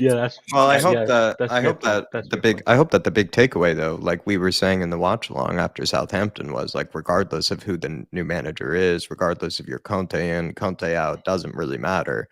What everyone in the Spurs fan base should agree upon is wanting new defenders and needing a new goalkeeper and needing a big refresh of a lot of the players that have stuck around since the Pochettino days. and even let's say other players that we know just aren't good enough, maybe that have been after the Pochettino days. Just we all know that there is a huge squad refresh needed in that back line. And we all know that the next manager is probably going to suffer the same defeat or, the same fate, actually. And I hope that that's the case, because that's regardless of Conte in, Conte out. Like, I think we should all agree that the next manager is likely to suffer the same fate if he's not able to get rid of the back line and the goalkeeper. I mean, that's why, we conceded 40 Premier League goals playing defensive football. If we started playing open football, God knows how many we would concede. You can't win the football game scoring 3 or 4 goals every game. No, that's not real, in real life there. You have to have... I'll add another stat. Let's have a stat off. 17 times or more this season, that defense have conceded 2 or more goals. Yeah, that's sackable. That's not... it shouldn't be allowed. You should... not allowed. Remember, Eric Dyer wanted us to score more goals against Southampton, actually. Yeah, because he doesn't want to take any credibility. It's being fucking useless. Fucking. I actually have a question that's slightly off topic though for you, Daniel. Here, should Tottenham, any of the players that are out on loan right now that you think could come back and maybe actually thrive under new management? We have, like you said, Destiny Udogie, Sergi Reguilon, Brian Hill, Jed Spence. I'm trying to think of anybody that actually is maybe worth mentioning other than that. But any players that you think could actually come back on loan and maybe thrive under a new manager? I still have hope for Brian Hill, maybe. Reggie and Hill, I think, will definitely take back. Spence, of course, you can't get rid of him. You could, but Lo Celso, oh my God, forgot about him. No, I'm just joking. I fucking hate him. Jesus Christ. He's one of the worst players. But Lo Celso and Ndombele, get rid. I don't care. No. Yeah, but Hill and Reggie. And you said the reason maybe you also might want a manager that sort of could play a 3 in the back is because we already have these wing backs of Pedro Porro, Destiny Udogie, and Jed Spence, like you said too. So, I mean, Pochettino seems like one of the better guys to get the most out of someone like Jed Spence. I'll be honest, maybe like Ruben Amorim or I guess a Nagelsmann, like somebody who is able to use wingbacks, because we have, I guess, invested heavily in the wingback region. But that's not to say that Spurs did that with any sort of sense or purpose. Like, we don't really do anything with any sort of logic. No, there's no planning. They're just buying for now. There's no planning. Even though they knew, most likely Conte was not going to stay beyond. So... It's bizarre. Oh. Any other things you wanted to talk about here, Daniel, or maybe ask you one more question? No. Well, I got something to say because I saw. I've seen something I saw a stream recently where they asked for patience. Spurs fan needs to be patient. Fuck me. Are we the most patient football fans in the world? To be honest, we haven't won a trophy since 2007. And I'm asking for more patience. Do you know what? On that, Daniel, right? I hear you. But let's be real here for a minute.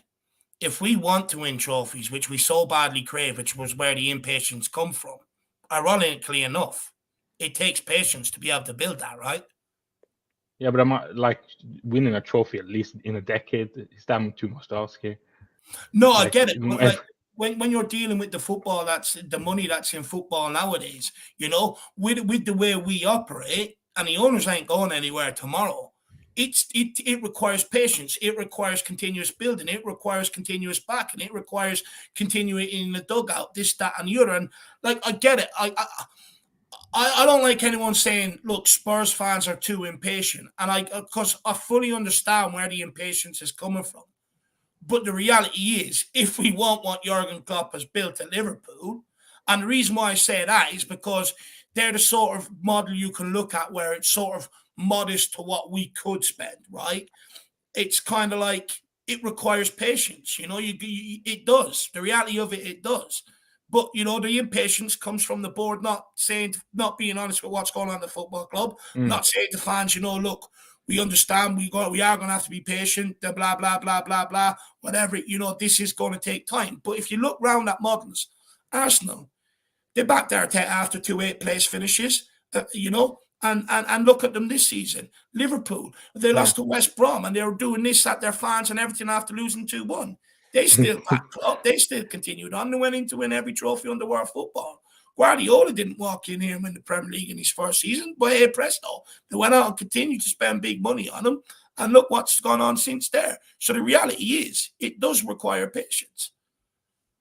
No, I hear you there, but I'm only saying it because I don't want to be like Everton or Southampton, Daniel. You know, where they get a manager in 4 weeks later, they're pissed off with the manager, they want him out. Now look where they are. No, they're down in relegation. No. Listen, I don't listen. I'm not that kind. I don't like the manager. I've rarely been like a manager out, to be honest. So, but I haven't seen this club lift the trophy yet.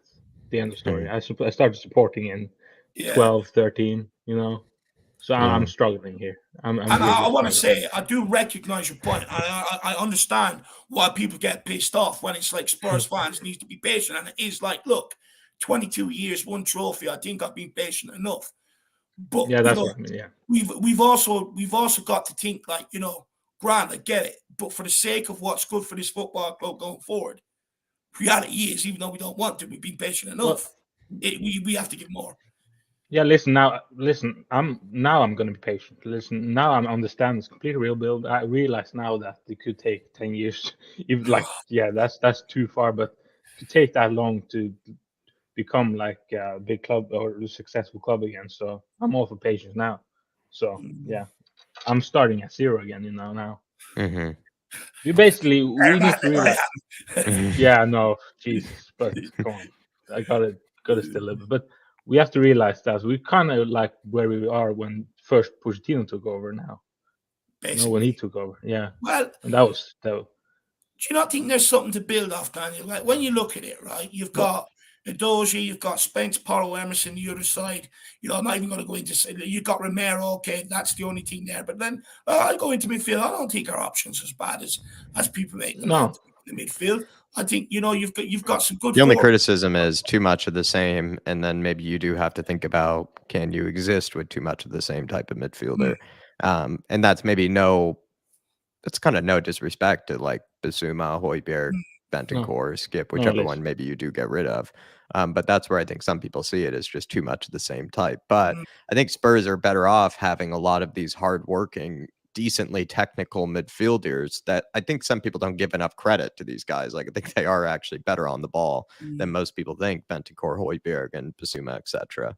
But what we do need is a Madison or somebody that can unlock a defense a bit more, who has just that bit of genius that maybe, and also takes more risks, let's be honest, and also probably what Bentancur and Højbjerg and Bissouma do. And I actually really like James McAllister a lot because he can actually play in a pivot. It looks like he can play in a 2-man midfield if we needed that, but we do need a creative James midfielder. McAllister. No. Or Alexis McAllister. Yeah. I was like, what? I feel like there is a James McAllister somewhere. Yeah, there probably is. But yeah, listen, we do have, of course, better players, some like that places than we had then. But I feel like the club is so rotten at this moment in time. You know, it needs to shine. You know, that's where I'm most. Do you trust? Is Pragmatic, do you think, headed out with Antonio Conte? Yeah. The Italian Revolution didn't last long, sadly. What's Pragmatic's legacy? Do you think, Daniel? Is it Don't let us influence you. What's his legacy? Do you think it's Spurs? Well, it's sacking Nuno. Basically again, Nuno sacking Conte and Kulu Bentancur. That's a good way to summarize it quickly. Yeah. Romero too, I would say you throw in. Yeah, Romero. Yeah, fair enough. Yeah. All right. Big up, Daniel. Great call, my man. Really, really good questions. Really good discussion, actually. Really enjoyed that. Just remember, Daniel. Yeah, I was feeling myself. If you don't like it, it requires patience, my man. Love Daniel. You know, it's not. I love Daniel at the beginning, though. He knew he had just love that you had plenty to say already when you came into it, Daniel. You know, it's not a good week when we're not, there's so much to talk about. We're not scraping the barrel for things to talk about here, and there's so much to talk about. That's the best one. Like, I love having that. That's when I use not in this type of way. I'll be honest. I wish it were the No, other way around. well, yeah, that's true. That's true. Definitely. Yeah. Alrighty. Good call, my Anyway. friend. Good call, as always. Thank you. Take See you, care. brother. You Take care, you guys. enjoy your Come on, you weekend, Spurs. brother. Yeah, you have too. a good weekend, And Daniel. we'll talk later. I'll do anything I wouldn't, my man. See you later. I might have to do a lot, but there we go. Take No, care. say easy. keep your private life private, my man. Take it easy, Daniel. Good man. Big up, Daniel. Big That was up, a good chat. That was a good chat with him. Yeah, that was a good discussion. Dermot here saying, we are the mighty Tottenham Hotspur. We will rise again. We will be back. We will be winners again. We may be in the dark times at Spurs, but the light will return. The question is, who's going to take us to that light, Dermot? Because we spoke about this heavily yesterday. Daniel Levy is not the guy to make the footballing decisions that are needed to get us on the right track, because we might be sort of good on the business sense. We have a lot of, multiple revenue streams that help us out massively. And we have obviously the best stadium basically in Europe when it comes to also getting revenue that way. And all that sort of stuff is kind of, sealed up and good. But what we really need is actual more competency, like more just people that actually know what they're doing on the footballing side of things. And by the looks of things, Daniel Levy is not willing to kind of give up that side of his position, or he's not willing to relinquish. He's not willing to relinquish, that part of his role to somebody else to make the right footballing decisions. And the sad thing is that we need to get it right. Like, I mean, I know we've needed to get it right before, but like we need to get it right this time. And because we risk falling back into another 4 years of obscurity and maybe falling, really deep into the table and whatnot. And we just can't do it with, I think, a guy like him who has a proven track record of not making the right footballing decisions versus business decisions. Oh, you're spot on, Jack. And the problem we have, lad, is that, Daniel Levy and his family own 29.4% of ENIC. Daniel Levy started up ENIC with Joe Lewis way back in there. I think it was mid-90s, 1995 or something like that. So in effect, you've got to ask the guy who he started the business with to turn on him, and you've also got to ask his family to turn on him. And that ain't happening. And that's why I think the only solution is that if he can recognize it himself, or someone can put it to him, that, look, you basically do what you're trying to do. Just be in charge of all the business side. You're a good businessman. But it needs to be handed over to someone that has more of a football brain in him. But also, not only that, we need to have footballing people up at the board. We don't really have that either. So, look, I'll be honest. Like I've said, yesterday, we don't get this right, we're going to lose everything good about this club. Kane will be gone. Son will be gone. Where do we go from there? This is why I think this managerial appointment is the most important in a long, long time. Even more important than Conte, Jose, Nuno. The most important, because if we don't get it right, we're going backwards big time. We're going to go backwards quicker than anyone could stop us, in my opinion. And that's why I think, some people just need to wake up. Just wake up, and start making the best decisions for this football club. Spurs 72 saying, David, yes, I want the same. Dyer, Davies, and Session, etc. will fail any manager we get. Dave, I think, Spurs 72, you guys are on the same page with it, where that's just going to be the same inherited problem. The next manager is going to inherit the same issues. Look, the problem we have is reality is, look, everyone likes players, right? Everyone has a favorite shit player. But the thing is, we've just got to stop being so bloody sentimental. I had so many people in here in the summer going, Dave, you're less forgiving than the rest. And look, rightly so, I am. But the reality is, I told everybody in the summer, they're going to fail this guy. They may do okay, but when we come up, when they go and get stuff, when we come into the rounds of the cup competition, big games on the weekend, they're going to fail us. And the reality is, they have. But Spurs 72, I mean, how many times do we have to be slapped in the face with the same thing, but then still keep blaming the wrong person? It's like we know what they're doing. No one wants to hold them responsible for their actions on the football pitch, and it's deflected and it's blamed to Conte. It's blamed to Jose. It was blamed to Nuno. And it's like, okay, when are we just going to address the fact that they're just shit? They're not good enough. Even if they have one good game, they're not reliable enough to roll them out for 2 games every week, which is what Tottenham Hotspur requires. They're not even good enough to be backup. We've seen the stats of the cup competitions. Me and Jack brought them: Europa League, FA Cup, Europa Conference League, and the League Cup. Sanchez, Dyer, Davies, Sessegnon. I'll even throw Doherty, but he's gone now. They've all been a part of it. And we keep blaming managers for these results and going, yeah, but look at the guy.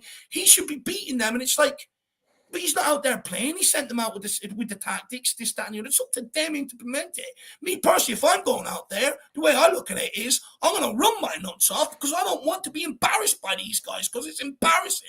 I'm a winner. I'm not having that stain on my CV. But unfortunately, we want to blame everybody else but these bunch of losers. If we want to progress, just be honest. Get them out. I don't want to hear anybody this summer say to me, Dave, oh, look, because the chances are the next guy's going to come in, Dyer's going to have an okay end to the season, Sanchez will step in, come in for a few sub-appearances, and everyone's going to tell me, look, Sanchez has played the last 4 games, 4 clean sheets. And it's like, he played 13 minutes across 3 games. It doesn't count as 4 games. You know what I mean? But like the reality is they're going to fool everyone again and they're going to go, oh, maybe it was Conte. And then you're going to, same thing's going to happen next season. One thing I don't want to see change is people have woke up to these players now. Stay away to them. Do not let them fool you, because I tell you now, they probably will go on to have a good end to the season because they've no option.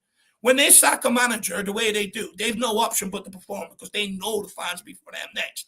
But just don't be fooled by it this time, because I'm fed up with it. Because if you are, I don't want to hear you call for a manager out next season. I don't want to hear you call for anybody out, because I've already told you what the problem is. It's already been shown to you for 3-4 seasons on the trot. If you want to be naive to it, I don't want to hear anyone call for the next manager out. Nobody. Big yourself up, Spurs72. Appreciate the support, and you're more than spot on. Catman Jess saying, it's not just sentiment, though, Dave. This club does not sign defenders. They expect the same damn guys to do the job every single season. We even had center defensive mids converted to center back and left backs converted into left-sided center back. I think he's spot on here, Catman. I agree. I've mentioned this about recruitment. That's why they play. They don't play on merit. They don't play because they've given 6-7 good consecutive seasons to Tottenham Hotspur. They play because we haven't bought in that area. But the reality is, think about this. Daniel Levy goes to the home games.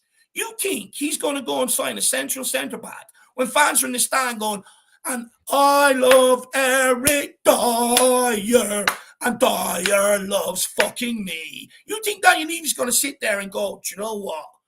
I don't need to go and get an 80 million centre back. This guy can head the ball into Mo Salah's path. They're still going to sing his song. Why would he? Well, let's bring on the next guest of this afternoon, everybody. It's going to be Ash. Here we are. Ashmatic. Good man. Hey, can you do that song again? I love Eric. Don't tell me you've sung it. Don't tell me you've sung it, Ash. That was hilarious. I'm sorry. Yeah. I think, you know what that is? For me, that's just fans getting behind the players. Because some fans believe you can't boo players because it's like booing the team. And players, when you get underneath players, basically they'll start underperforming, if that makes sense. So you don't want your players to be like, you don't want it to drop their heads effectively. You know, when you play football and someone's head drops, then overall the performance drops. So I think that's all it is. I'm not saying all fans, I'm just saying some of the fans. So I get it. Although Eric Dyer is, yeah, he's not it. He's not it. First of all, big up you, man. Yeah. Big up to the people in the comments. Big up to people in the back end. And hold tight to the silent listeners. I see you, bro. Don't think I can't see you, because I'm one of them. Sometimes I'm just watching. I don't even say nothing. But I'm in the conversation, you know. I'm there with you guys. Great shout out, Ash. Always the silent listeners. And everybody, hit that like button. Appreciate the support as well, Liam. So far, over 100 likes. Great job, everybody. Good to see you, Catman. And Ash, where do you want to get started? I mean, you're a guy that I feel like knows what he wants to talk about. So do you want to get started, or do you rather us ask you the question? No, ask how are you guys, first of all? Oh, Dave, I think, is a little stressed out, you know, at this moment in time. I think he's given up. I think he's given up in front of our very eyes. He's given up in front of our very eyes. You're seeing it unfold in front of you, Ash, you know, live on TV. The first thing I'll say, everyone's entitled to their own opinion. And I'm not here to attack the person. I'm here to attack the opinion. And there's no right or wrong. everyone's got this the term called flip flop, right? I've got a flip flop on right now, yeah. Just, but there's nothing wrong with changing your mind, and being wrong is okay. You're allowed to accept yourself. You have to accept that sometimes you can't always know it all. Do you understand? I think with the fan base, we study a lot on statistics, but we don't always need to look at the stats to know what's going on. Sometimes the proof is in the pudding, the eye test, doing the eye test, watching what you see. Sometimes the vice versa, I'll contradict myself. Sometimes you need to look at the stats to understand what just happened. Because certain times I'm watching Spurs and I'm like, what just happened? Like, I don't understand. Because sometimes the football hasn't been that great, but for some reason we've got the result and it kind of papers over the cracks. So I look at teams like, you know, when we were with Poch and we were competing against Liverpool, right? And us and Liverpool were like here and here, right? And then Liverpool basically bought the important centre-back they needed, right? That super centre-back called Virgil van Dijk. And then they bought the goalkeeper, Alisson, Brazil #1, right? So they bought those two pivotal positions and then they went on to win like your Champions League, your leagues. But if you look before that, Liverpool were with Mane and Salah. I think they were very, very important to their attacks. And you can see Liverpool weren't far off it. You can see it, right? When I watched Tottenham this season, I'm not talking about last season. Last season is a different talking point. But I'm talking about this season. I'm not confident about Spurs, not just the back line, because we often talk about, the back line's not good enough, blah, blah, blah. And we know how much mistakes Eric Dyer's made leading to a goal. And we know how much mistakes the Reece has made going to a goal. And if you take those out of the equation, we'd probably be higher up and we'd be having different debates right now. But even if you look at our attacking display, it hasn't really been up to that par where we're saying all we need is two central centre-backs, a goalkeeper, and a creative mid. I just feel like... Has the attack faltered because of the players' management style, tactics? Right. What are your thoughts? We're getting into it, and we're getting into the meat of it. So, Conte, because we always have boasted a strong attack. That's never been, it's our strongest aspect usually.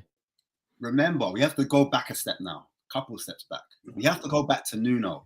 With Nuno, he was not impressed. A bit like the fan base, we took 72 days to find a manager in Nuno, right? And before that, we had the whole debacle with Fonseca, who was meant to be attacking. Didn't happen. There was a whole embarrassment on the fan base. That happened, right? That was due to a lack of leadership coming from where? The top, the board, right? Then we had the whole Gattuso problem. And the whole fan base was like, Gattuso, blah, blah, blah, blah, blah. And then we were like, oh, can't get Gattuso. Paratici was in the mud for that. Oh, quick, let's switch it up. Cool. So then we get Nuno. Then Kane's like, what? Nuno? I'm not going to play for this donut. Like, he's not going to. Man City come knocking. And then Kane's like, yeah, that's what I want to go. I want to go to the next level. I want to kind of learn, go somewhere where I can learn under an elite manager. And then obviously we did the whole Nuno thing and then it went, right? It went down. So the players weren't really respecting Nuno because this is some of their quotes. They didn't really have that structure. Like 1 minute they're doing this, 1 minute they're doing that. But remember, Nuno is a disciple of Mourinho, yeah? He's not quite Mourinho. He's a step below Mourinho. But then the chairman wanted attacking football. He said, we're moving away from that Mourinho, low block, defensive, counter-attacking side of football. Signed a defensive manager. Yeah, but then we decided to say, exactly, took the words right out of my mouth, right? Make it make sense, right? So then now Nuno's panicking because he's like, I'm a defensive manager, but I've been told to play my attacking. We go against Arsenal and Arsenal rip us a new one because we push like 6 men up top with Højbjerg, not even in the middle, to the left-hand side with the whole space just open, gasping for was asking for trouble. And then we get battered. And obviously we had the battle at United at Old Trafford. That happened, Just, and then go on. just on that Arsenal team where you said, you know, Nuno pushed people forward and exposed the backline. That's what people are calling for now, right? But the proof is already there. It doesn't work with this backline. So then why are we calling for it? Right. Because I'll tell you why they're calling for it. Because we're starving, not actually doing the win now stuff. The win now stuff. We were willing to put up with unattractive football if in exchange of a FA Cup, a Champions League good run. I'm not saying we win the Champions League, but a good run in Champions League, or like a title push, because off the back of the top 4 race that we were in last season, off the back of that, we actually got the top 4. Like Arsenal fumbled and we took it, right? It was only by a point. It wasn't by a massive margin, by the way. It was only by a point. But regardless, we thought, like, you know, we won the top 4 race, and now let's back this manager. Let's get behind them. So it doesn't matter what the style of football like. Even though the style of football wasn't bad last season, we all got behind it. We were like look, we're ready to sacrifice style of play to get the win now. Back this guy. Give him the plays that are ready now. Win now. Win now. Everyone was saying the same thing. And then what happened was, and this starts from the top, and this is why there's a problem at Tottenham. It's the culture. Because when we look at Conte went to Juventus, different culture. Right? He went to Chelsea, again, different culture. He went to Inter Milan, different culture. You come to Tottenham over the last 30 years, some might say 20 years, over the Enoch and Levy era, we haven't had a culture of winning. We've been pushing top 4. And sometimes you forget who you are, if that makes sense. Before 30 years, I could say, yeah, we were that, you know, top echelon of a club. Do you know what I'm saying? But into this modern era, we were pushing towards that top 4. And Conte is used to coming into a winning culture, and his idea of football and his idea of players around him and coaching staff are winners. Win now mentality, strong. Do you understand? And when that doesn't match with your ethos or what you believe on, he even came and said, I don't do this top 4. This is all strange to me. It's weird. Like, I'm a winner. Do you know what I'm saying? So already you could tell the frustration was thinning and thinning. Do you understand? And so when you look at what the club wanted and their DNA and what they see as, you know, being a top 4 youth academy project, do you know what I'm saying? We've completely deviated from that actual project, from that DNA. Levy wants young players. Conte apparently wanted your Perisic's, who was our first signing, right? Who is 30 plus, right? Which goes against what the club wants. Then we go for our second signing in Fraser Forster. Again, 30 plus. Again, going against what the club wants. But guess what? The club are trying to compromise. You can already see the marriage is not congruent. It's not working together. It's not marrying well. You can already see the cracks before it's even started.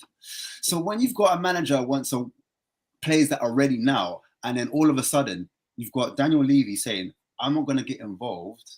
I'm involved in the outside of football things. And then all of a sudden, our first big signing past those 2 players is going to be like a Richarlison, where we're heavily stocked in the front 3. Yeah, our strength is up top, but we've gone for a striker as opposed to getting defenders where we knew that's what we needed to improve on. We knew we needed to improve the back 3, and we knew we needed the right wing back, but we completely ignored that. And you saw Levy is an opportunist. He's not someone that is, I would say, you know, someone that says something, keeps his word and says, like, this is it. He's a man that smells an opportunity and then he comes out from the woodworks and tries to grab hold of it. You know, it was well known that Everton wanted to sell Richarlison. He was coming to the last couple of years of his contract. Yep. He didn't want to sign. Levy started rubbing his hands. He was the one that was directly involved in that negotiation. Not Paratici, not no one else. It was Daniel Levy. Right, okay. Again, you've got Spence. I know it was our second to last signing. Again, nothing to do with Paratici, right? All to do with Levy. And I hate to go down this route because I know it's... No, but we were told that. That's facts. Like, you know, that Daniel Levy was friends with someone in Jed Spence camp. That's correct. That's correct. And in the case with Everton, I heard that they're like on a no speaking terms basis with Daniel Levy supposedly after that Richarlison deal or like something like that because he was a real, you know, pain in the ass. The point I'm making is the disparity and the lack of cohesion between what Tottenham want to be and then what Tottenham actually do in real life are two different things. I go to the January market now. I move a bit further forward now, and we look at. We knew we needed that right wing back, and we spent the whole window going for Porro, the whole window, and we knew we needed centre backs as well. But we're prioritising the wing back situation when we knew we needed that centre back rebuild. We knew Conte came out many times and he spoke about, I need a solid base, I need a solid foundation. And he said it more than once or twice. And then he even came out before that and he even said, what type of club are we? Are we 5th? Are we 6th, 7th? Or are we 8th? What are we? Do you understand? I need to know. And the fans need to know as well. Clarity. And that was what was lacking. And that's why there was a whole debacle when the trust came involved and the trust was starting to ask questions. And the fans weren't even happy with the questions that the trust asked, showing a lack of, or lost connection with the fans from the trust, even themselves. So the point I'm making, the cohesion was there, the culture wasn't there, and it wasn't working all along. So this ending was almost inevitable. Anyway, in order to do that, Ashmat, just let me ask you a quick question off the back of that. How long in your opinion, because my opinion, it takes longer than 16 months for a manager to come in here and imprint a winning culture on a club that hasn't had it for 20 odd years. It takes, and me personally, I just don't understand it, I just don't understand it. So how long in your opinion does it take for a manager to come 3 years, 3 years, and 3 years, Dave, 3 years minimum, 3 years. We're almost 50% into what Conte would like need to build that kind of, especially when our culture is different, especially when like what our ethos, what our mission statement is different. He's going to need a lot more time to kind of change that around.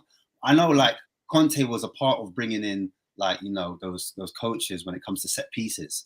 And I know Paratici was a lot about changing the bus. He wanted the bus to have a uniform. He wanted all the players to wear a uniform. So you could see between the two of them, they were trying to change the culture. They were trying to bring in other. They were trying to change Spurs from inside out. And fair to Conte, I think he has built a solid foundation for Spurs to move on. So whoever comes in from here, I think Spurs will be all right because I think he's actually built the actual foundation. You think they cracked?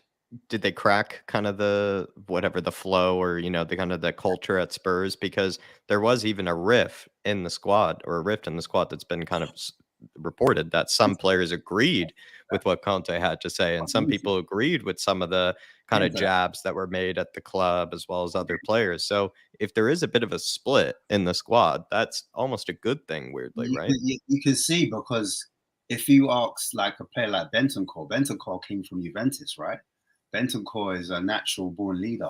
And even on the sidelines, you even see Bentancur and Conte going back and forth and arguing, blah, blah, blah. But that's just the Latin way, the passion. They've got that energy in them. So that's going to be in them. But at the end of the day, I feel like Bentancur is one of those guys who's like a natural born leader. He's come from that. He's only 24, but he's got so much experience about winning now. And that's what Conte was speaking about the pressure, about the stress. It's like some players don't want to live with the stress. Some players don't want to live with the pressure of being in that top elite club level. And that's what he's talking about. He's like, forget tactics for a second. I want to talk about leaving it all on the pitch, playing for the badge. Because that's what happens when you play against teams like Sheffield United and a cold. Or if you really care about winning, you don't care about the tactics. Exactly. That's what he really was trying to say. If you don't care about tactics, if all you want to do is win. And the thing is, I remember the thing I used to like about Poch was what he made us into was a nasty outfit. He made us into a nasty club because too many times Tottenham were a nice club, soft club, but he gave us like destroyers. He gave us defensive midfielders.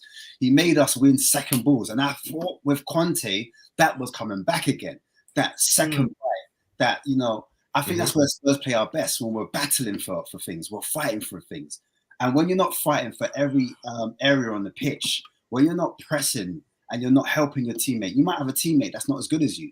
You might need to help him. If he's got a 2-on-1, there's 2 players on him, you might need to help. You might need to run for him to create an angle, to create a little space. Do you understand? Help him out. He might not be good at dribbling. So you say, look, here's a little short pass. Do you know what I'm saying? You'll do But Ash, this is all the bare minimum of what we should be expecting from our team. Look, you know, these players, especially nowadays, are paid you know, astronomical wages. They're paid astronomical bonuses, this, that, and the other. You know, and I expect this as a bare minimum with the amount of money they make nowadays. Before, there was players that, you know, didn't make great money, but they gave absolutely everything to this football club for a lot less. Again, big up to people in the comments. I can't see the comments, by the way. I'm just talking like to you two, but I'm talking to people in the comments and people at home again. And I'm going to flip it because I need to say the other side, because there's got to be a reason why we performed so well at the start of last season, and then there's been a dramatic fall off. Because let's face it, I said it before, it's not just the defense, it's also the attack as well. If it hadn't been for Kane, we would be in the mid-table fighting for nothing. We would be there. Let's face it. So for me, there has to be a human element why you see Son coming out deflated, lacking confidence, low in energy, and he's not producing the same amount of numbers he did last season. There has to be a reason why, other than an injury to Tuchel, and I know Son had an injury, face injury as well, that might affect his confidence, but there has to be a reason why they're underperforming as well. And there is an article called The Athletic. May it be right or wrong, it's down to you, so your opinion. But they've suggested that Conte may have lost a bit of the dressing room. And I respect your opinion, Dave, about, you know, these football players are getting paid millions. And Conte even said it. We are paid millions. We are paid millions and we need to perform. It's not good enough. But I think Athletic highlighted that too much of the training sessions were the same. Too much of the tactics was the same. Things weren't different. Same players were playing week in, week out. And the argument could be maybe the level, the drop-off, when you look on your bench was too much that Conte didn't want to change it. But that's obvious. When you just on the training before you move on, because this is a point I want to highlight quickly, and you know, this is a point I've had in my my bag of magic tricks for quite some time of questions, right? And I haven't brought it out yet. Now, look, I don't hear about these players talking about his training methods being repetitive. They complained about Nuno not doing any training with them. They complained about Jose's training because he was grilling them in set pieces. And they had the audacity to come out and complain about it. But guess what our problem is? And guess what it still is to this day? Fucking set pieces, you know? They complained on the Potter's training sessions at the end. You know, this is the point. We're developing a culture where it's an excuse culture, a loser mentality. You can't keep pinning it on the managers. Again, you know, everyone needs to go and look into this. It's out there. All you got to do is type it in. Tottenham players complain about training under Jose, about Nuno. It'll all come up. The reality is, I'm not pinning this on a manager because I've seen it time and time again. The problem is it's too easy for these players to just go split in the dressing room. That's why I lose to Sheffield United. As a player, I couldn't care if there's a split. I'm bloody embarrassed to go out to them. It's too many excuses. They've done it under every single manager, and it's more so the Poch players, because I can't put that on the likes of Højbjerg and Richarlison, people like that who've only been here the last few years. But the reality is, it comes from the people that have a grip on the dressing room, a grip in and around the club. Players that know they can run to Levy. Danny Rose done it under Jose in the documentary. Ben Davies done it to Nuno. Players have done it to Conte, and players done it to Jose. I'm fed up with it. I'm absolutely fed up with it. The thing is, if they got Conte's system and they'd done it right and implemented it right in the pitch in the first place, then it wouldn't be so repetitive. The reason why it's repetitive is because they fucking failed to do it. I think it's a time and place and context is needed. And you have to recognize as a manager, because the buck remains at you. If you're not winning games, then it does, unfortunately, it does. I know that. Unfortunately, that is like part of your job. So and I read a comment from Emerson Royale, right? And he was one of the players to come out to kind of back Conte. But what he said, which struck me, was that the relationship they have with Conte is that like he kind of goes with tactics, he goes over the stuff, what they need to do, etc. But that's about it. It's quite distant. It's not very, apart from that, there's no kind of relationship with Conte, if that makes sense. And sometimes every manager is different, every personality is different. I can tell that, you know, Conte's an animated, a charismatic kind of guy. but sometimes not every personality type in that dressing room will respond to just like, you know, this is what we're doing as a team, this is tactically what we're doing, etc., etc. Some players kind of need, the analogy is the carrot or the stick to chase, and some players kind of need that one-to-one kind of talking. All right, this is what I want you to do differently, and I want you to do this, and this is what we're going to change. And I call it profile managing. And this is when I come into looking at what Nagelsmann or Poch did, or even Harry Redknapp. They called man managers. So they're very good at being, and me personally, I think the Well, players. he's saying that Conte never done that though, Ash, because he No, came I'm not saying. Came out and you know, praised Dyer to get better out of him. What did Dyer do in return? Well, I'll set up Mo Salah. I'll just give an assist to Mo Salah, no problem. He's come out, he's praised other players in the press. What have they done? They fucked them over again on the pitch. Look, the problem is, Ashmatic, right? I hear you. But we've gone from training to individual man management. The reality is, Conte's done it. The players have complained about nitpicking at managers under every manager. They complained about the training under every manager. And this is my point all the time. We can't keep pinning absolutely everything on the manager. These guys are growing adults. They're human beings, right? They're growing men. They're not children. They don't need someone to wipe their backside every single day of the week. What they need to do is get better out themselves. I hear so many people. One second. I hear so many people say, you know, oh, Conte gets paid 15 million. He should get better out of them. Well, using that logic, right? Well, then what do the players get for? So if he should do better, then the players should do better. We make too many excuses for the players at this football. You have to be balanced, Dave. And the reason why I say that. Be balanced. I'm bringing up. Let me finish. Wait. The reason why I say that, the reason why I interject is because Conte, as good as I am behind Conte, I'm not like Conte out, and I appreciate what, like, him getting us to top 4 is a miracle, by the way. And us even in top 4 right now is a miracle. But his criticism has been in the past until now, from what I can see, his tactical stubbornness, his refusal to rotate, his in-game management, his tactical stubbornness. I'm not saying the 3-4-3 needs to change, but there's certain times where, when that game happened with Sheffield United, that 11, he said it himself, should be able to beat a Sheffield United. But because he hadn't rotated the squad at all, he constantly played Son, who wasn't on form. Yeah, he constantly played Dyer, who wasn't on form. He refused to change it. Who do you want him to play? When it comes to certain in-game moments, he hasn't got a plan B, because someone else has figured out his plan A. When you're trying to introduce new players and new styles and new things, it's not working, because do you think Poch had a plan B? He refuses to change it. With Poch, it's different. With Poch, do you think Poch had a plan B? Poch, he could say this, because no, he didn't always. Plan B. This is Pochettino's words, actually. Pochettino's words. There is no plan B. You shouldn't need to go to plan E, because you just make plan A better, right? Listen, that's Poch's words. But my point is right, again, like we're sitting here saying, you know, you said to me, I need to bring balance. Everything I say is based off research. Everything I say is based off research. I'm not making up about the players.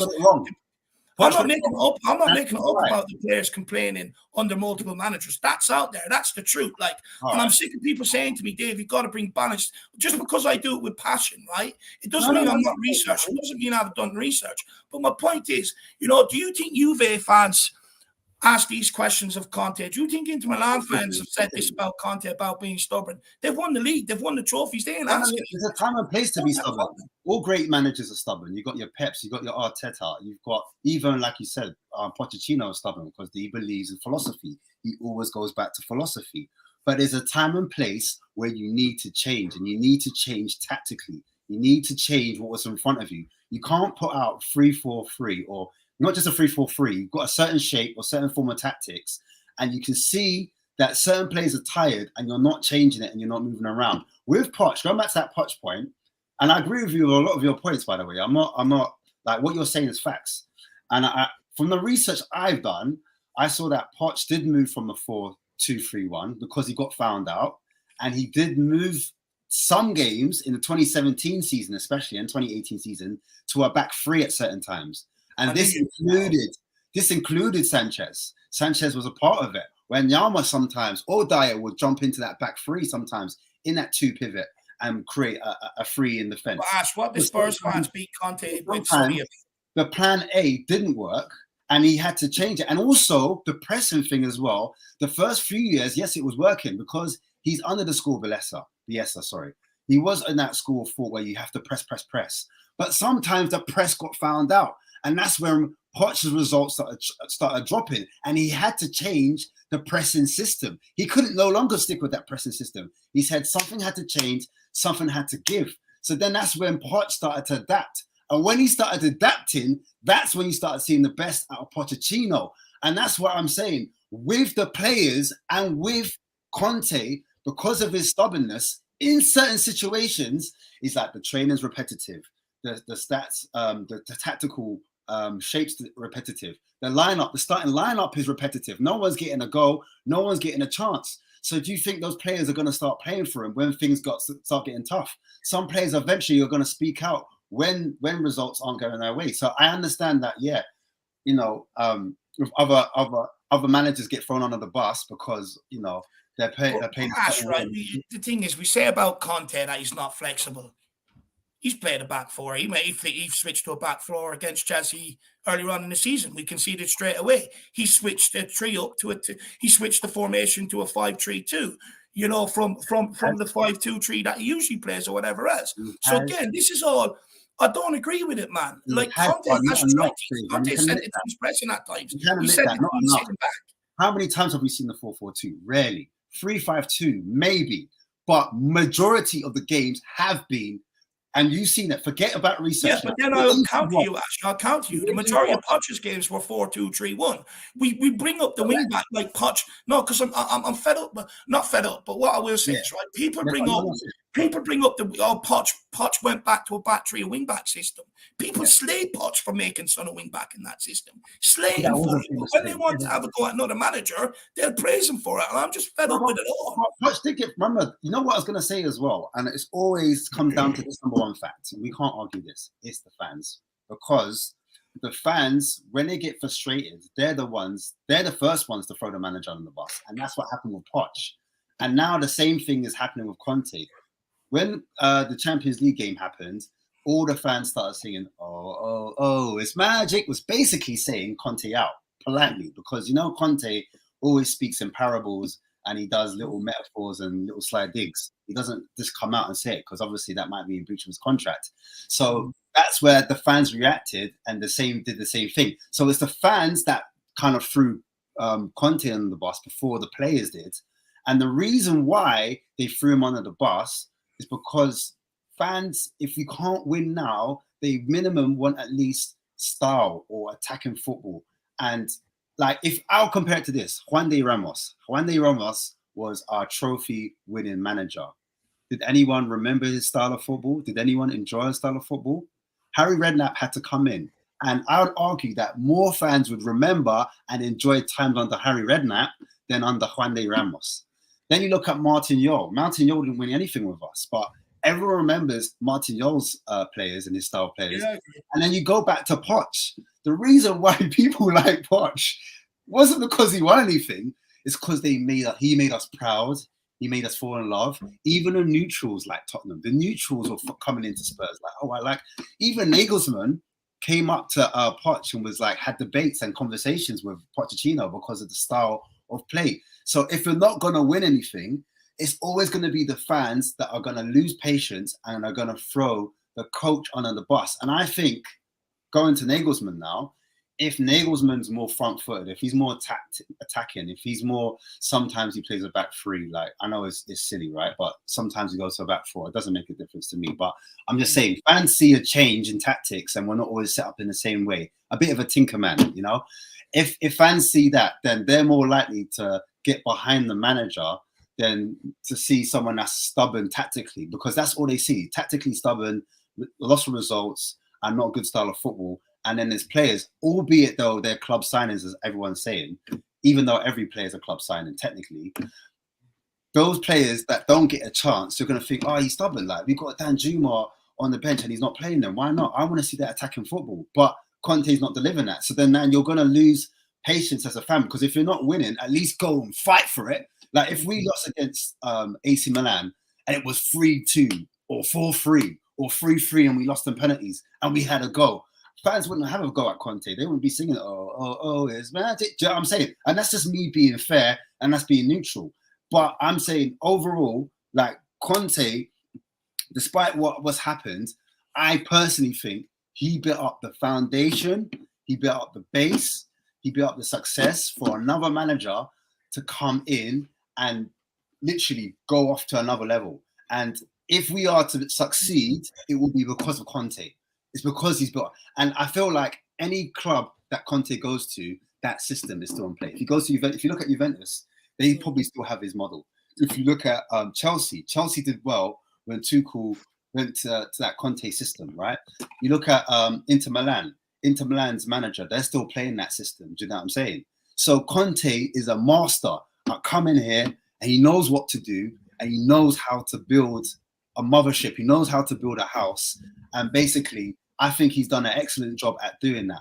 But one thing I think you've missed in that analysis just quickly, Ash. One thing I think you've missed just quickly is he won everything. He left a winning foundation there. He's not leaving a winning foundation. This is my point. The culture. The culture is different at Tottenham.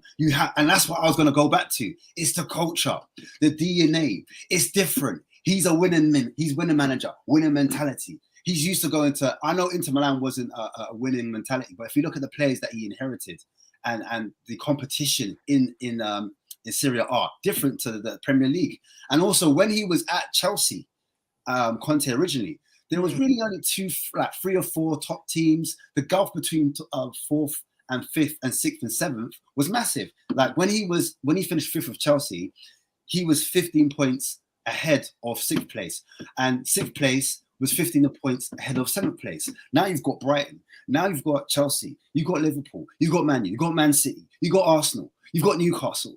Do you want me to carry on? You got Brentford. You got Fulham. Sorry, go on. Sorry. No, I was going to say, Ash, we do have another guest though to get to. So, my friend, can you plug that channel for you? So I'll carry on. What they'll be looking for later. I've got a lot more points, but yeah, I'll carry on the debate with. We got another guest, and I got to make a Larice video. I got to eat some lunch. So big up everyone. Big up the comments, etc. Love. Thanks for having me on. Good man. And yeah, big up, man. I love the chat as well, man. Great chat, guys. So you're on this show later on this evening then? Yeah. Later on this evening. What time? 9 o'clock. 9 o'clock. So everybody, the link is here in the chat. Just click on it, get over, smash the subscribe to your bell button, and let's get more of this. But Ash, we need to get you back for more of I tell you what, a debate show, man. We need longer for this. We need a lot longer for this. Yeah, I didn't even get to. Yeah, sorry, man. Big up though. Love, guys. Oh, big yourself up, man. Look, I'll be in contact, brother. I'll get your number out of the We Are Tottenham TV group, and we'll get you on for a good discussion. Cool. Big up, man. Big up. Love every time, man. Love every time. See you, man. Big up the Spurs. See you, Ash. Come on, you Spurs. Come on, you Spurs. Big yourself up. Where are we now? Last guest of the afternoon here, everybody. We're going to get on to Tyler. Wayne Bonner here saying, a little late. What if I missed Mr. Harris? You've missed some real blockbusters from Mr. Harris is what you've missed, Wayne. I would say go back to the very beginning. Yeah, no, I'm just disillusioned with everything. Very unhappy with Tottenham at the minute. And yeah, that's where I'm at, Wayne. Just look, you missed some good debates and stuff like that. So watch it the whole way through, man. I think you'll find this one very, very good, my man. Big yourself up, Mr. Bonner. Hopefully you're keeping well. And good to see work let you off semi-early, my man. Big yourself up, Wayne. All right. And then I think we're going on to Tyler. Tyler, are you there? You have your camera? He is. Good, man. There he is. Oh. You bring him in, Dave. Big up, Tyler. Hey, guys. Hey. How are you keeping, my man? Doing pretty good. How's Florida these days? Nice. Really nice recently. Hasn't been rainy. Yeah. That's good. That's good. I think that's what Dave needs right now is a bit of sun, a bit of relaxation, some nice, Verbena, maybe on the beach, flip-flops out, embracing the flip-flop with chips and everything. Yeah, that's what Dave needs. But Yeah. Tyler, I know you've already kind of like, Ash, I feel like you're a guy who probably already has something maybe he wants to say. Where do you want to get started? What's on your mind? Yeah, just start talking about what I think we need to do from here with the manager and how we should go on from here. And I think whether it doesn't matter really who we get in. I think we have to change our mentality. I don't think we can bring in another win now manager. And like as of right now, you have to look at our squad. If they can't do it under Mourinho and Conte, I mean, who are they going to do it under? They these players just don't have the passion, don't have the mentality. If you look at the squad on paper, you would think, how have we not won a trophy? And look at all the players. We have very talented players. We should be able to win. Would Is you it more agree of an with imbalance though in the squad, do you think, Tyler, where it's like certain players are good enough to win trophies and other players maybe aren't? 100%. If you look at if you look at what's happened, especially when we have spent money, we haven't spent it in the right spots, and we've overpaid for very mediocre players that have let us down. I think what my dream scenario is. I know it's going to be hard to convince them. It's probably not going to happen, but you get a guy like Nagelsmann or Luis Enrique, and you sit them down and you say, "This is all you." We know they're good enough managers. They have to sit down with the players, see who's ready to fight, ready to keep staying, can prove that they want to keep playing for Tottenham and win us trophies in the future, because it's not going to happen right away. Mm-hmm. Who are the right players? Yeah, sorry, Dave. Go ahead. No, I just wanted to ask a quick question. Just quickly, big up. Look, look, you know me, man. I'm the same guy who'll be back here Monday loving the club again. I get frustrated at times, my man. You know me, look, even when I defend things and I say bad things about players and all, it all comes. And hopefully people get this. Like when I come across them, I know sometimes it can be misconstrued as anger, because I get that a lot in life, but it's not. It's sort of just passion and stuff like that. And look, I'm just fed up at the minute. But look, we get a new manager. I'll back him, and let's go again is what I will say. Big yourself up, brother. Absolute legend. But Tyler, what I want to ask you is, you said that you think it needs a project manager.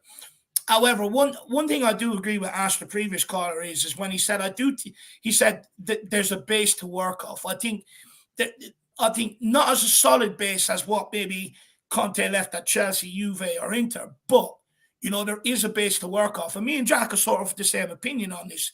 You want to be really picky, you're probably thinking 2 centre-backs, goalkeeper, creative attack and mid, and probably a left wing back. Do you not think there's a sort of a core or a nucleus that we can work from, though? Does it have to be a full reset? You push the button, blow it up, start again, or do you not? Or do you see that there is sort of like Porro, Edoji, Romero, still got Kane, Son, you've got Skip, Sarr, Bentancur, people like that? Yeah, 100%. But the trophy's not going to come overnight. We need a manager that stay here and to build up still. It's not, if we get in 2 center backs, goalie, whatever, I don't see it changing overnight, to be honest. I think you have to sit down with Kane and Son and, see if they're willing to stick around and rebuild a little bit. Because when you think about it, if you look at a team like Arsenal, who did rebuild and it took a while, but they still won a couple trophies in between that. When the pressure's off a little bit, it's going to happen. I mean, we have the players to do it, right? We have Harry Kane is, leading goal scorer of all time for England. I mean, come on. We have the players. Yeah. Once Bentancur comes back healthy, like that was a big. Once he went out, one of my favorite players. It really killed the squad, I thought. I don't want to take us off topic here, guys, but just because I feel like Tyler do want to get his answer on it. Tyler, everybody's all over the place, and rightfully so, because we're kind of in a bit of a chaotic moment. But some people want like a fresh sort of project manager. Other people want somebody that's, maybe a bit more proven, kind of winner with a better resume. Some people also want to kind of just gut the whole squad, and sort of start completely fresh. Where do you stand? Do you want to get rid of Kane and Son? Because that's where it's an interest. I think you got to start there. Do you kind of get a manager in that can get the best out of Kane and Son while they're still sort of in their prime? Or do you kind of consider kind of, getting rid of them? And then Dave makes a good point. Spurs are adamant that they're not going to sell Kane and probably might even let him go on a free. But what are you thinking? Do we try to get a manager that can make it work with them? Or do we get a manager that is more looking, down the road for the future? I think it's entirely up to Kane and Son. It doesn't matter. I think we all want them to stay. If you actually want Kane and Son to leave and just start over, actually seriously, then I don't know what you're thinking. But when it comes down to them and for themselves, that's where I say it's up to them. If they're willing to stick around. And here, the difference is, yes, I want a project manager, but why can't we convince a guy like Nagelsmann or Enrique to three-year contract? We'll give them the money 100%, and they just need the backing. I would love imagine Enrique comes in, right? Brian Hill comes back on loan. Maybe we buy Pau Torres left center back. And you want to know who's a really good player under Enrique? Ferran Torres, and I think we were linked with him before too. Do you know what? With Enrique, I think for me, the reason why I haven't really been sitting there spouting his name is because he falls out with big players at nearly every club he's been with. He done it with Totti at Roma. He's adored there. He's God there. He done it with Messi at Barcelona until he managed to sort it out and get him back on side. Mm-hmm. And it's kind of like with Kane's contract coming to an end or Son. And look, the reason why he does it, because he walks into a club, right? He makes that statement and it sends out a statement to everyone else. If I can do this to this guy, you have no chance of getting away with it. And he's going to do, he's done it with Spain. He just took all Madrid players out whatsoever, made a statement. Anyone called up, you're here to play. And that's what it does. And I fear he'll end up doing that with a Kane or his Son. Yeah, but I think when you look at the Spain teams he's had, he hasn't had that striker. Imagine all the chances that they created with Harry Kane up top. I think we could really have some really good football at Tottenham with him in charge. And he'll have to gut the squad because Eric Dyer's not playing that system. Sanchez isn't playing that system. Davies isn't playing that system, So I think we have the attackers. I know Son's not, the greatest passer, but Son's going to score goals in that system, 100%. I feel like Son needs to be more moved kind of centrally, or needs to kind of go back to basically more his comfort zone of being able to receive the ball facing goal, and also being able to be allowed to make those runs in behind and be able to kind of see those runs in behind further ahead of time, because it has been the case that we have asked him to do something differently, and he hasn't had also, I think, great players around him, because Perisic, as we all know, has been maybe one of the more underwhelming players this season and has sort of also let us down on that left side. So it's an interesting thing. That's why I kind of liked maybe the more, how would I put it, Tyler? I did like managers like Tuchel, because they have proven to have worked with, big name players before, big sort of, world-class players to a degree in his career. And I feel like that's what's also necessary, is to maybe get a manager that can sort of speak to Kane and Son and know how to get the best out of them, but also can prove to them that they are the right guy in charge to get the most. Because sometimes Kane and Son, let's be honest, players don't respect, they don't respect every manager that comes in. They might actually think that he's not good enough. He's probably, not really actually what really is true quality. It happens all the time. Nuno is a good example. Even at I believe it was Jesse Marsch, even at Leipzig, the reason he left was because a lot of the players thought he actually wasn't really all that and everything. It is the case. Players can sort of not take a manager seriously, and so that's what's also important. Would Kane and Son, they need to take the next manager seriously and be fully behind it. That's why I think if we just wait till the end of the season and have Ryan Mason in charge, they're going to be pissed. They're going to be pissed off, and then they're not going to want to stick around. They want to know what's happening right now. We have to get somebody, but I think it's looking more and more likely that Kane's going to be leaving on a free, and then the next year. But The only hope we have is really bringing in centre backs, a goalkeeper this summer, and winning something over the course of next season. Hopefully, it changes his mind if he hasn't signed a contract. I believe that's the only hope we really have. But look, you know what? Kane could end up surprising us and come out and sign a new contract against all odds. I mean, personally, I think it's highly doubtful, but you never know. You know, you just never know. Yeah, I think there's two options. You either try it again one more time, win now. You've got Kane and Son. They're still going to be good for at least 3 more years. Oh, yeah. You know, you try your best now. Try your best to get out the scum. The problem is, we have all these guys on loan and all these crap players still in the club. It's hard to get rid of them because nobody wants them and nobody's paying what we're asking for. We asked for 30 mil for Winks. I mean, like, no one's ever paying that. We tried to lower the deal with Everton to put Winks in for Richarlison. They weren't budging. They weren't budging with that. You know what, Tyler? The sooner we just get rid of them, the better. Because I just see it everywhere now. You know, polls. Would you take Winks back? Would you take Dele back? It's like, you know, we just got to stop doing this to ourselves. Just stop doing it. You know, and it's like, just get them gone so that we can finally move them on and then get the rest out, you know? Bit of a side point on that, though, is also they're part of the old mentality, Tyler, right? They're part of the old culture, the old sort of way of thinking, and that's what we keep ramming home today is, like, we need to change. There needs to be a change of culture and a change of mentality within the squad at Spurs, and that means, sadly, getting rid of the players that have been, or at least know Spurs over the last more than 4 or 5 years, at least more than that. And we need to kind of get more of the Romeros, more of the sort of Højbjergs, or even, like, to a degree, just guys that have only been around for so long and haven't been kind of touched by that sort of bad culture as much, I think. And again, with Ryan Mason, I don't dislike the guy. I think in the future, you know, he could be a future Tottenham manager. But the problem is, we have to get all his crappy friends at the club that are not good enough. Yeah, I think he's almost too biased. He's going to be playing his friends again. Like, once they're all gone, you know, maybe 5 years from now, 10 years from now, where he's gotten a job somewhere else, maybe in the Championship, maybe he goes to like a Celtic or a Rangers, where he does good. He can come back in the future, I think, for sure, and be a top manager. I think he definitely could. With the experience he just got under Conte pretty much, I think, fully trusted him, you know? I think he just got a really good experience, and you can tell every time we scored the happiness that Conte, him, and Stellini would have in their hugs after every goal. I think in the future, Ryan Mason could definitely be our manager, but definitely not now.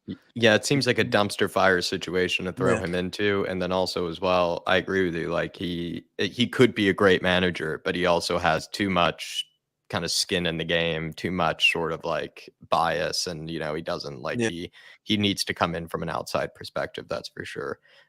So I'm with you there. I think Ryan Mason could end up being a good manager. He seems like, you know, at least in training, like the fact that he leads training is quite impressive. Like, that does show that at least people listen to him and that he's taken quite seriously to a degree. Like, if he wasn't taken seriously, he wouldn't be leading the training methods. He wouldn't be doing that. Should they not have a manager in something like the under-18s or something like that, just so we, you know, sort of know, you know, what he's going to be like, what his imprint is like, what his style is. Isn't that where he came from originally? He came from originally as the youth, as a youth manager. Well, I don't understand why not keeping him, right? Because if you're a first-team manager and you've also had Mason in as the first-team coach and stuff like that, you know, surely he can be a connect. Because, Jack, we've done the research into Thomas Frank at Brentford, right? And, you know, with Thomas Frank, when he originally came in, he was the assistant manager, right? But what he was also a link between the younger players coming through. So he was the guy they came and spoke to. He advised them, liaised with them, said, look,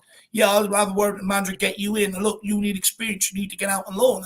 And when I actually done the research, I was like, is that something Tottenham could employ to maybe close that gap from the youth academy to the first team? Because look how many players we've sent out over the years. They all can't be bad players. Surely at least one of them would have been good enough to step into this team at some stage or the other. But they're getting lost when they reach 18 and they're being shipped out on loan and stuff like that. I just wonder, is it something we could maybe employ at Tottenham with someone like Ryan Mason?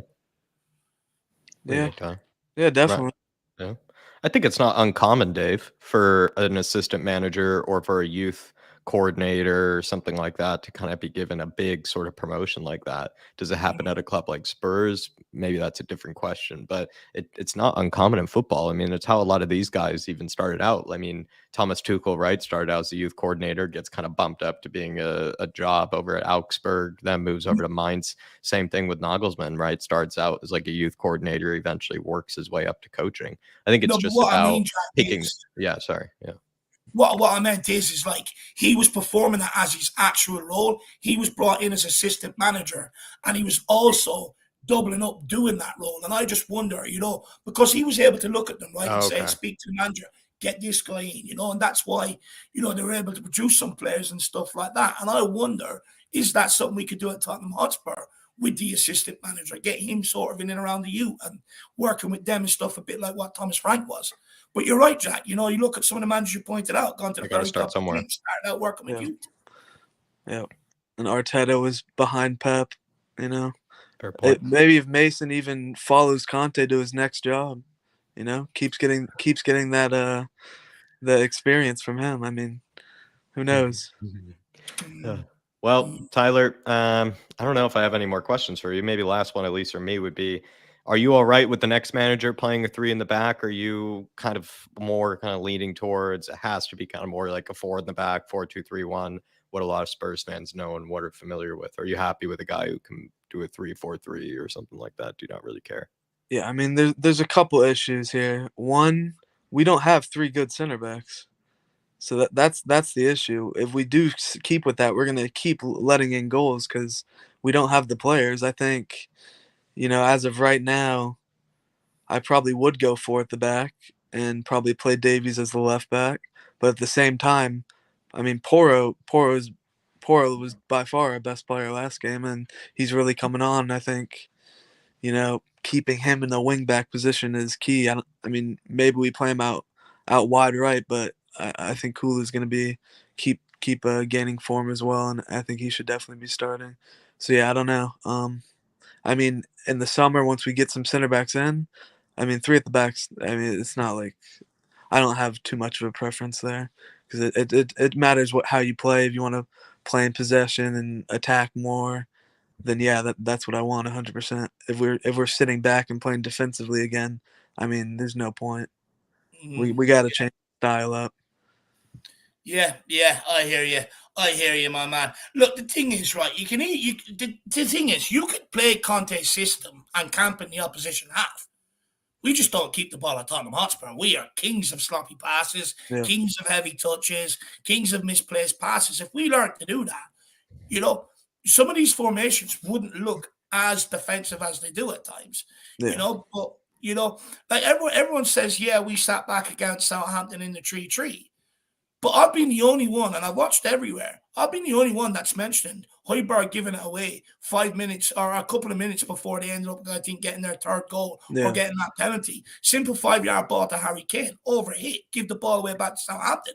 And what people also need to realize is when you do that, you automatically end up dropping deeper and deeper. It's just a natural reaction because you keep giving the ball away. So automatically in your mind, you're thinking, I'm just going to drop deeper, block up the spaces, this, that, and the other. But, we also have to be a lot better at keeping the ball.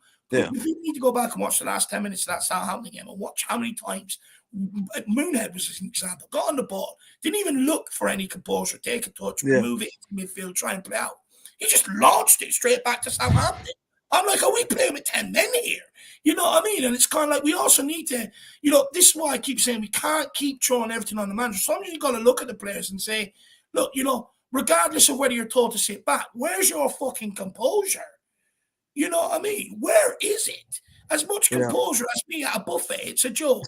Anyway, Tyler, big yourself up, my man. Really appreciate your time today. Yeah, thank you so much for having me on. And one last thing from what you were saying, with Højbjerg and Skip in the midfield also, they're not attacking enough, so they're gonna be sitting back more defensively, So really losing Bentaker was massive. It really was massive. And I think after that, Conte was kind of already losing his head fully there. I think he was starting to give up, Yeah. Because I mean, Bentaker came in and Kulu, and they were absolutely fantastic. If they don't come in, we did not get close to top 4 last season. They That's a were good point. absolutely crucial, and Conte got those signings spot on. Can't rule out the psychological torment that goes into the being Spurs manager as well. That's for sure. Well, Tyler, great call, my friend. Have a good one, guys. Thanks for having me. All right. Enjoy your weekend. Enjoy your weekend, Tyler. Everyone enjoy your weekend for sure. Good man. You heard it there from Tyler. Everyone, go on and enjoy your weekend. Big up, Tyler. Yeah, you heard it. You got the approval. Big yourself up, Tyler. See you soon, brother. Legend. All right, this is going to be actually the last guest. I do promise now this is going to be the last guest. Anybody that comes in after this, everybody, it's my fault. It's not Dave's. I'm going to be calling it here. Last call from Jack. Last call for drinks. Last round here, everybody. We're going to bring on Michael next. But Wayne Bonner saying I give Mason the job as the women's team manager, Dave. Yeah, look, if Mason wanted it, I'm not sure he'd want it, to be honest with you. I think he wants to sort of cut his clots out in the main game because look, you gotta be realistic as well. He goes to Spurs women's football in general, and this isn't a slight against women's football whatsoever. But the money just ain't there, and you got to take that into account. He's probably being paid more as a coach than what a female manager is. Yeah, that's a fair point, actually, when it comes to financial incentive for him. One good manager, I guess. What the only manager there is that one manager, wasn't it? The Canadian manager for the Canadian national team was previously the women's team, and then he transitioned to the men's game. So I don't know. That's all I can say, Wayne. A little fun fact in that regard, but that's a good answer actually from Dave. Is that even if he wanted to do that, it might not be the best move for him financially, even, and it's just sad as that may be. The thing is, you got to remember, the guy's career was cut short as well. So, can he afford to take that sort of financial hit as well? I wouldn't be so sure on that. I wouldn't be so sure. But big up, Wayne. Not a bad idea. I like the way Wayne's trying to combine with getting the men's team and the women's team going. I like them both back on track because they went on a big losing streak as well. So we got to get them both back on track. Big yourself up, Wayne. All righty. Last guest of the evening here, everybody. Bring on Michael, another tactician. What's up, Michael? What's up, boys? Yeah. I feel like because of the first calling way back in the day, I think I got this label of tactician, and sometimes I feel, kind of embarrassed because I'm not really prepared tactically, and I'm like, oh shit, the boys are going to ask me for. I don't need to put you on the spot today. You want to ring Ash for some notes? Well, he'll give you what's left over from him, so you can send them on. The reason, though, I said that, Michael, is just because, right? Like, I'm curious what you might think of who the next best manager is. Is the next manager capable of incorporating Son and Kane, or is that maybe just a bygone era? I mean, I'm just curious, like, where your head is at when it comes to managers and maybe what you want to be seeing. So, like, let's get like the easiest thing out of the way with the Sonny and Kane thing. I seriously don't get people saying that we should sell them both, like, because those same people that say that we should sell them both say that without Kane and Son we are a mid-table or a relegation team, right?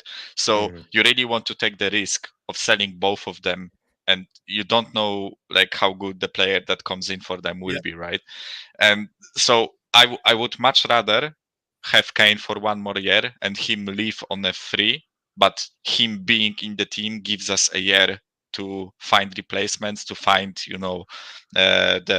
find new defenders, and also to gather more cash, right? So if Kane leaves next summer, you get like all of that budget that you had for this summer window, the winter window, and next summer window, right? Even though you aren't getting cash for Kane himself, right? So I think it just spreads out nicely, like throughout the year, the rebuild that you want to do, right? So in my opinion, it would be a mad move to let, like, listen, I understand Kane might leave this summer, right? But it's not that I want us to sell him. That's the different thing, right? I don't want us to sell him. I want him to be in the team, right? It's just that he might leave because, like, of the obvious reasons of wanting trophies and etc. right? So why do you think people are so quick to want to accelerate it, though? I just feel like, and I kind of understand it. I feel like some people just want like a new era, and maybe like subconsciously because we all want Dyer, Davies out of the team, right? All those guys, but Mm. subconsciously we also kind of lump Kane and Son together because they have been here for like what, Son for 6 or 7 years and Kane throughout like his whole life, right? So I think people subconsciously add them to that group, but I feel like the team won't lose anything if Dyer and Davies leave, right? Maybe you could argue like some experience, but what fucking experience do those guys have, right? Like it's not experience worth having in the team, right? Whereas with Kane and Son, you lose like massive quality in front of goal, right? Like I don't think people quite grasp how important they are for our team, and I think like we've been talking about it. I think they've been masking the issues of this club for like solid 3 to 4 years already, and getting rid of both of them would expose all the issues that we have, right? Because right now you can say our attack, even though it's not like, under Conte it wasn't performing up to its best, still we are the third best scoring team in the league, right? So you cannot really knock them for not performing, even though like Son is not scoring I mean, too many Michael, goals, what we right? supposed to do? Ask Kane and Son to magic 6, 7, 8 goals a game. Yeah, it's unrealistic. they are doing whatever they can. Like we scored 3 goals against Southampton, right? It's not Kane's fault that we conceded 3, right? Oh, if he It's almost like Eric Dyer admitted to over-reliance on and over-dependence. Like he was like, 3 goals isn't really, like, come on, guys, 3 goals, not really enough. Like, you don't really understand. Jesus 3 goals Christ, is not as much as you think. Like, it's just like, you know what I had to geez, do when I read that? I actually grabbed a pillow, I bit it, and screamed, because if I didn't do that, I would have woke up everybody. That's how I lost my voice, actually, Dave, was because I screamed into the hotel pillows, that night against AC Milan. But like, it's yeah, the audacity, sorry, Michael, the audacity of him to say that, right? He should be thankful Kane is there. He should be like kissing his fucking feet every single training, right? Boots. Exactly. Like so that's Kane and Son for me, right? But in terms of like the coaches, right, and the new manager, I I kind of have like a personal agenda, and I seriously wouldn't mind if a new coach played 3-4-3 and actually did something with it, because that's my personal thing of like a big middle finger to all the people that think that there is only one purist way of playing football. Yeah, what did you make of my 3 in the back versus 4 in the back question? Yeah, like you don't care. Listen, like you'd be happy for a 3-4-3 guy to come in and do well. I know it's not like the most pleasing on the eye system, right? But like the evidence is there are plenty of teams that play 3-4-3 that are actually quite enjoyable to watch, right? It was Conte's Inter, Nagelsmann Bayern, Poch's PSG played 3 at the back, right? There are plenty of teams that do it, right? You can even fucking argue that Man City play 3 at the back this season, right? Because they play 3-4-1-2, like some strange formation, right? But still, they kind of move to a 3 at the back system when they are attacking, right? So do Arsenal. Yeah, so do Arsenal, exactly, right? So again, it's different when you have 2 wing backs as opposed to like a wing back and a full back, and I know that the dynamics are different, but all I'm saying is I hate like the football purists that are all about like going apeshit and throwing kitchen sink at it, right? I think there are different ways of playing football. What's funny though is Nagelsmann throws the kitchen sink at it and goes like very, very attacking, but yet he is using a 3 in the back at this moment in time. Like, exactly, he is a super attacking manager. I think like the formation itself is not the issue. It's the players playing that formation, right? Nagelsmann could throw a kitchen sink at it because he had quality players in Bayern team, right? Because he had like Upamecano, De Ligt, and whoever is the third center back. Is Alphonso Davies as a left wing back? Yeah, as well. Alphonso Davies on the flank, right? And he's a backup. He's world-class players in almost every position. Yeah, like exactly. He has world-class front line, right? Like you can play a very offensive 3 at the back system if you have players for it, right? At our club, we don't have the defense to play a very offensive 3 at the backs, like version of 3 at the back, because if you play a high line, you are gonna get skinned, right? So but Michael, yeah. Just quickly on that, a lot of people would say, but attack is the best form of defense. And I see that an awful lot, that argument made. What would you say to that? I don't. I agree with you. I agree with you. Like you leave your back line exposed. You're asking them to defend on the halfway line. You know what I mean? Your midfielders are pushing up. Your wing backs are short, or your full backs are pushed on. So they're sort of left more exposed. So what would you say to that argument?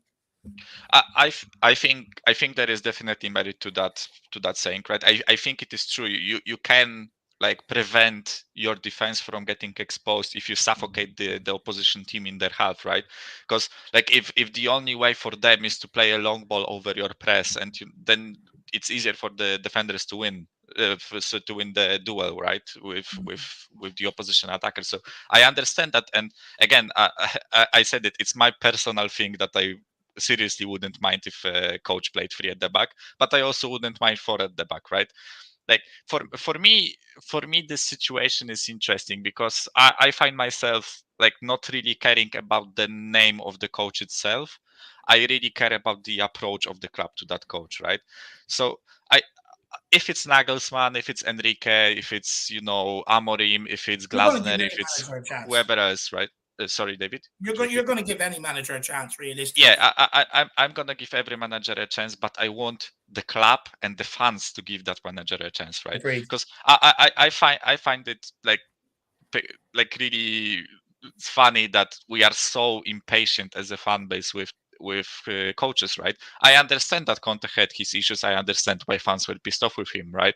So was I at some points, right? But if this next coach comes in, whoever it is, I want us to give this guy like 3 to 4 years to clear out the squad of whoever he wants to get cleared out, whoever it is, right? I want us to support this guy as a fan base and as a club, right? And I also would like to raise a point that because I was on a show yesterday and I was asked about like one of the commenters said that Conte was backed, right? And I again want to raise this point, and this is how I feel about backing, right? Backing is not spending 500 million over one window, right? It's not backing if you don't feel the gaps and the needs of the team, right? You can buy like 500 million left wingers, right? It won't help the team. It's not the way to build a team, right? For me, backing is sitting with that coach and saying, listen, what are the issues of this team? He tells you, I need a I think it's also getting rid of the players that he wants to get rid of too, because then that also gets rid of problems that he might be running into, I think too. Exactly, right? For me, Conte would be backed if they sat with Levy and, for example, Conte told him, I need a left-footed center back of certain quality. I need Dyer out of the team and I need an attacking midfielder. And what Levy would do is get him a left-footed center back, get Dyer out of the team and get him an attacking mid, right? That would be backing for me. But this like scattergun, approach, spending a lot of money, it's not backing. It's just buying players for the sake of buying, right? For me. So again, you want also actually quickly, should the next manager be able to use wingbacks, do you think? Because Levy has spent already a bit of money on some wingbacks. So like it'd be funny then all of a sudden go to a back 4 manager and then Porro, Udogie, Spence, like all these guys, Yeah. So for that also kind of supports my like think about the next coach playing 3 at the back, because I actually think that we are not that far off a good like 3 at the back team. Because if you look at it, and that's some of those players are just hope, right? But I hope that Udogie is that left wing back that we need, right? Because like everything points out to this being true, right? Of course, like the Premier League is a different gravy, and players can fail even though they are doing good in different leagues, right? But I think that Udogie, like Porro, Romero, Højbjerg, Bentancur, Kulusevski, Son, and Kane, right? So 3 positions that are missing for me are 2 center backs and a goalie, right? So for me, if we get those 3 positions sorted and maybe get a more creative mid in case we need to switch to a more creative system with 3-5-2, or we need to switch to a 4-2-3-1 or whatever, right? Whatever the game needs. I think if you fill those 4 positions, we actually have a proper, like, well-designed 11 to fit that system. So that's why I wouldn't be against as bringing like Amorim or Nagelsmann if you wanted to play free at the back, whatever, right? And that's also to your points, guys. I think it would seriously utilize our wing backs well, right? Because we spent a magic shit ton of money on wing backs already, right? Yeah. So that would be useful for me. But also, like a quick caveat, I think you can use wing backs in a 4 at the back system. It's just you can only use one attacking wing back, right? So you have to do something similar to what Arsenal or City do. One wing back is either like bombing forward or playing in the midfield, and then the other, it's not a wing back, then it's a full back, has to tuck in and form a 3 at the back, right? We've seen So Poch do that at times, Michael. You know, at times. Exactly, right? Yeah. So I think we can use those players. I just feel like we already spent so much money that I think it would be, and again, I've been saying this, I think it would be like the pragmatic and most logical, in my opinion, like course of action to have a 3 at the back coach. Because like, guys, we all say that we want a plan, we want, a vision or whatever, right? Yeah, a continued vision. You can make an argument that even though like with Conte it didn't work out due to like personal reasons between players, Conte management, whatever, right? You can make a case that, okay, it didn't work with Conte, but we are going to bring another 3 at the back manager and continue with the vision that we had, right? So I said I wouldn't be against Enrique, right? But my issue with Enrique is that like there are 5 players at this club that can play his football, right? And some of the best players that we have cannot play his football, right? I don't think Sonny will fit the like Enrique system, right? I think he's of course he's an amazing footballer, right? But he's not that amazing like dribbler, skillful, pass whatever the fuck Enrique plays, right? Because he passes enemies to death, right? I don't think Sonny really fits that type of team, right? So that do we then face selling Sonny if you want Enrique, right? So that's my like kind of a bit of an issue with Enrique. But again, coming back to what I know I'm coming back a lot. No. What I want is whoever the coach is, I want the coach to be backed, to be finally properly backed at this club, right? And I want to see like the fruits of his work. I want to see like in 2 years' time, I want to say appointing this guy was the best thing that we could have done, right? I think, do you know what? One thing I want to touch on, just go back to is I think you were spot on about the back end. You know what? The great man Sean Butler, he always asks people, what does back end mean? Everyone has different definitions. I think you're spot on with what you say when you say, it's about continued investment. It's about getting rid of the players the manager wants and continue to invest. You're spot on. It's not about throwing 500 million at one window. It's about sticking to a manager, knowing, okay, you haven't got all the pieces of the pie, sticking with him again and rebuilding. A bit like what Arsenal done with Arteta. You're absolutely spot on. Just take the super chat here from Wayne Bonner. He says, if Mason has the women's team manager's job, it'll help him with tactics, formation, subs, etc. He'll learn and evolve. He's worth taking the chance. Look, I have no problem. If Ryan Mason wanted to go and take that job, by all means. I was just saying I don't think he will, because I would imagine it would be a decrease in pay significantly from what he's already on. And with him having to retire early because of his injury, not maybe getting as much out of the game financially and being able to retire, stuff like that, I don't think he will want to take a decrease in pay, because he's got a young kid, he's got wife and other people to look after as well. And I don't see him taking that step. But by all means, man, if he wanted to go and do that job and cut his teeth into management and build a bit of experience, fair play to him. Go and take it. I wouldn't look. I'm not against it whatsoever. I was just saying. I'm not sure he will. I'm not sure he will. But big up, But Michael, look, anything else you want to touch on before we end off, my man? Yeah, like. It's kind of a strange feeling, because I think we've talked about it, right? I'm somewhere between like a bit sad and a bit angry that this whole Conte situation like resolved the way it did, right? But I'm gonna be honest, I don't care about this season, but I'm actually a bit like excited about the names that we are being linked with. if you get me, like. Because like Conte came out of nothing, right? There was a match against United, he got sacked, and immediately, like that, I think on Monday, literally the next day, we got like the news that Conte was appointed as a new manager, right? So, but this it kind of like fills me with a bit of hope, because most of the names that we are being linked with aren't like the proven, winners with 10,000 trophies to their cabinet. I know Nagelsmann have won something. I know that Enrique has won something, right? I know those aren't like. Tuchel had a good bit in his locker as well. Yeah, but I think those are the names that I would happily back, if you get me. Like I would be really happy if we ended up with Nagelsmann, right?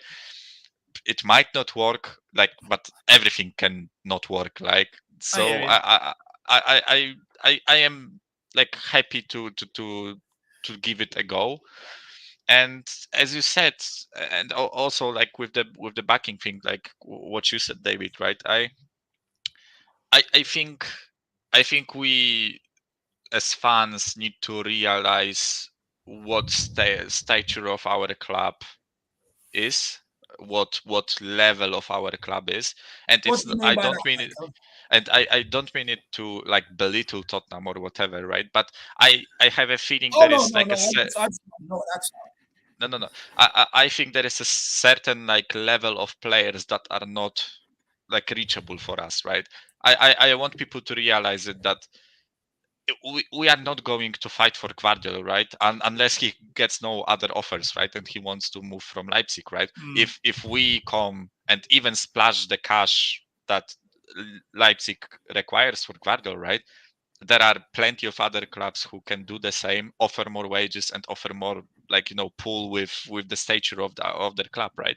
But that, for me, that doesn't mean that there is no, like, between Guardiola and Dyer, there is like a whole range of players that are way better than Dyer and are slightly worse than Guardiola, right? So, and this is the market I think that we can like operate in, right? I agree. You don't have to spend 100 million on a left center back. You can spend 50 and 50 on a center back and form a great pairing, right? If you boys would like to remind me how much we paid for Alderweireld and Vertonghen, right?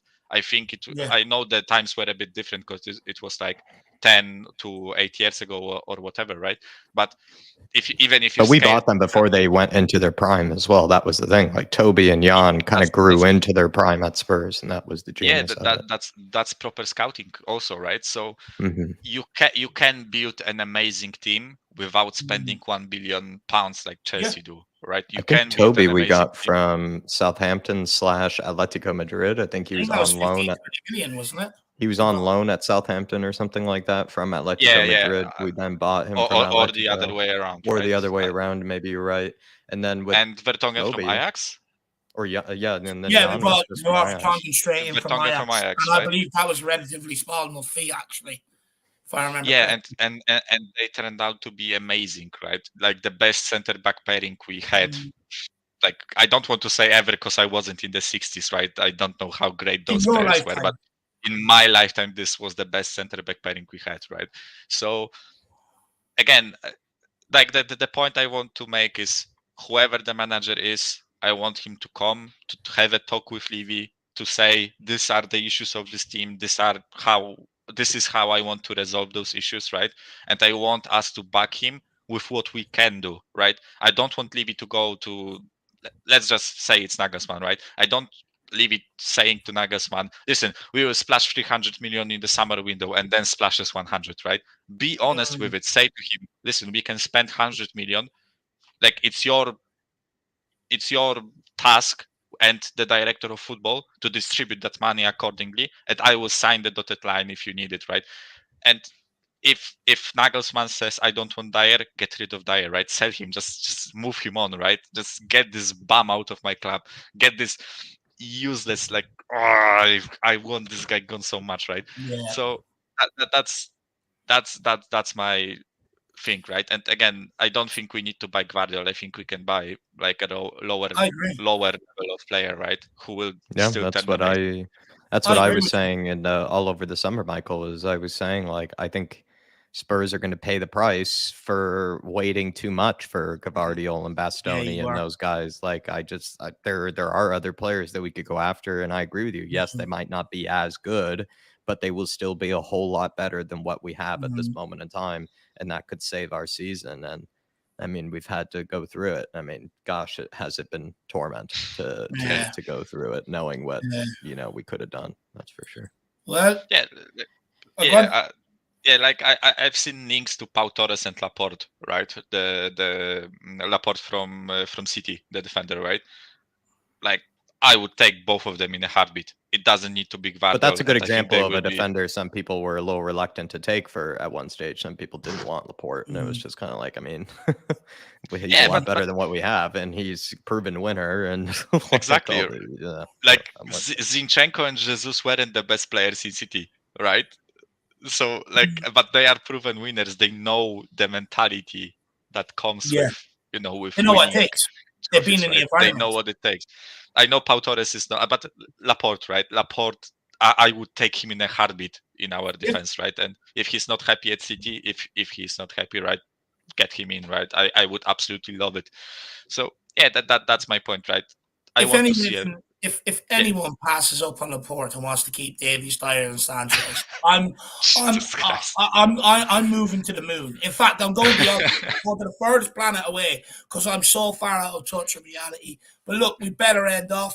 I've got a lot of cleaning to do before the miss gets home from work. So but look, big up, Michael. Really appreciate your time, my man, and we'll speak to you again Monday, I'm sure. Big up, guys. See ya. Hopefully by then we'll have a manager, Michael, right? Hopefully. And hopefully Poland will win with Czech Republic today, because we are playing in 1 hour. Oh, that's the battle of the... in 1 beer derby. That's a good beer derby. Yeah. Oh, no. Let's be honest. Czech beer is much better than Polish. I wish I could come with Czech, but their beer absolutely smashes Polish. It is much better than yours. It is much better than yours, but you keep putting down Polish beer. I think that it's good beer over there. But everybody... Great. Wish Michael out, everybody. Great chat with Michael. Please, big up Michael. Last guest of the afternoon. Great chat, Michael. Big up, guys. Pick yourself up. Come on, you Spurs. Come on, you Spurs. Great chat, man. See ya. Really enjoyed that fan show today, actually. A lot of good discussions. People getting the best out of me as well. Sometimes I have a habit of sitting back, and then it just get me forward, get me going. I absolutely love it. It's what it's all about, though, right? Having these conversations, people defending their points with passions and all. And I think it creates great discussions, and everyone can leave with many different point of views and make up their own mind off. I think it's been very good today. I want to say thank you to everybody who's took the time out to come on today, especially in tough times. Not easy to get on, and because it's constantly negative, right? Because we're in a negative time, so it's not easy to do that. So appreciate everyone coming on today. You create these fan shows. Appreciate every single one of you in the comments who's been with us from start to finish. Been consistent numbers the whole way throughout. So a massive thank you to you guys out there and everyone who's helped support and super chat the channel today and grab memberships. It's a massive help to everything we're trying to do here. And simply all we're trying to do is just speak to Spurs fans and create discussions with Spurs fans. So, and also I love this club. But guys, massive thank you to absolutely everybody. Jack, anything you want to say before we end up, man? Look out for maybe some stuff being released over this weekend. I imagine the Lloris video that I have will finally be put out there. Also, anybody that wanted to look at that debate show clip from the other debate show we had last night, please take a look at that too. Podcast eventually will come out. I can't give an exact date on it, but it's going to be new and improved, and it's going to be coming regularly. So stay tuned for that one. I would just say, everybody, look out for maybe some of the shorts and stuff like that, pre-recorded stuff that we'll be putting out this weekend. Please look out for it. Yeah. Big yourselves up, everybody. Go and enjoy your Friday evenings. Go and enjoy your Saturdays, and we'll see you back here very, very soon. No matter what we go through, no matter how upset and angry I get with this club, always, come on, you Spurs. Come on, you Spurs. In Conte, we trust. Still, Dave, still. Last time I get it, they're doing it for still get to do it. In Conte, we trust. In Conte, we trust. See you, everybody. See you all soon. Everywhere we go.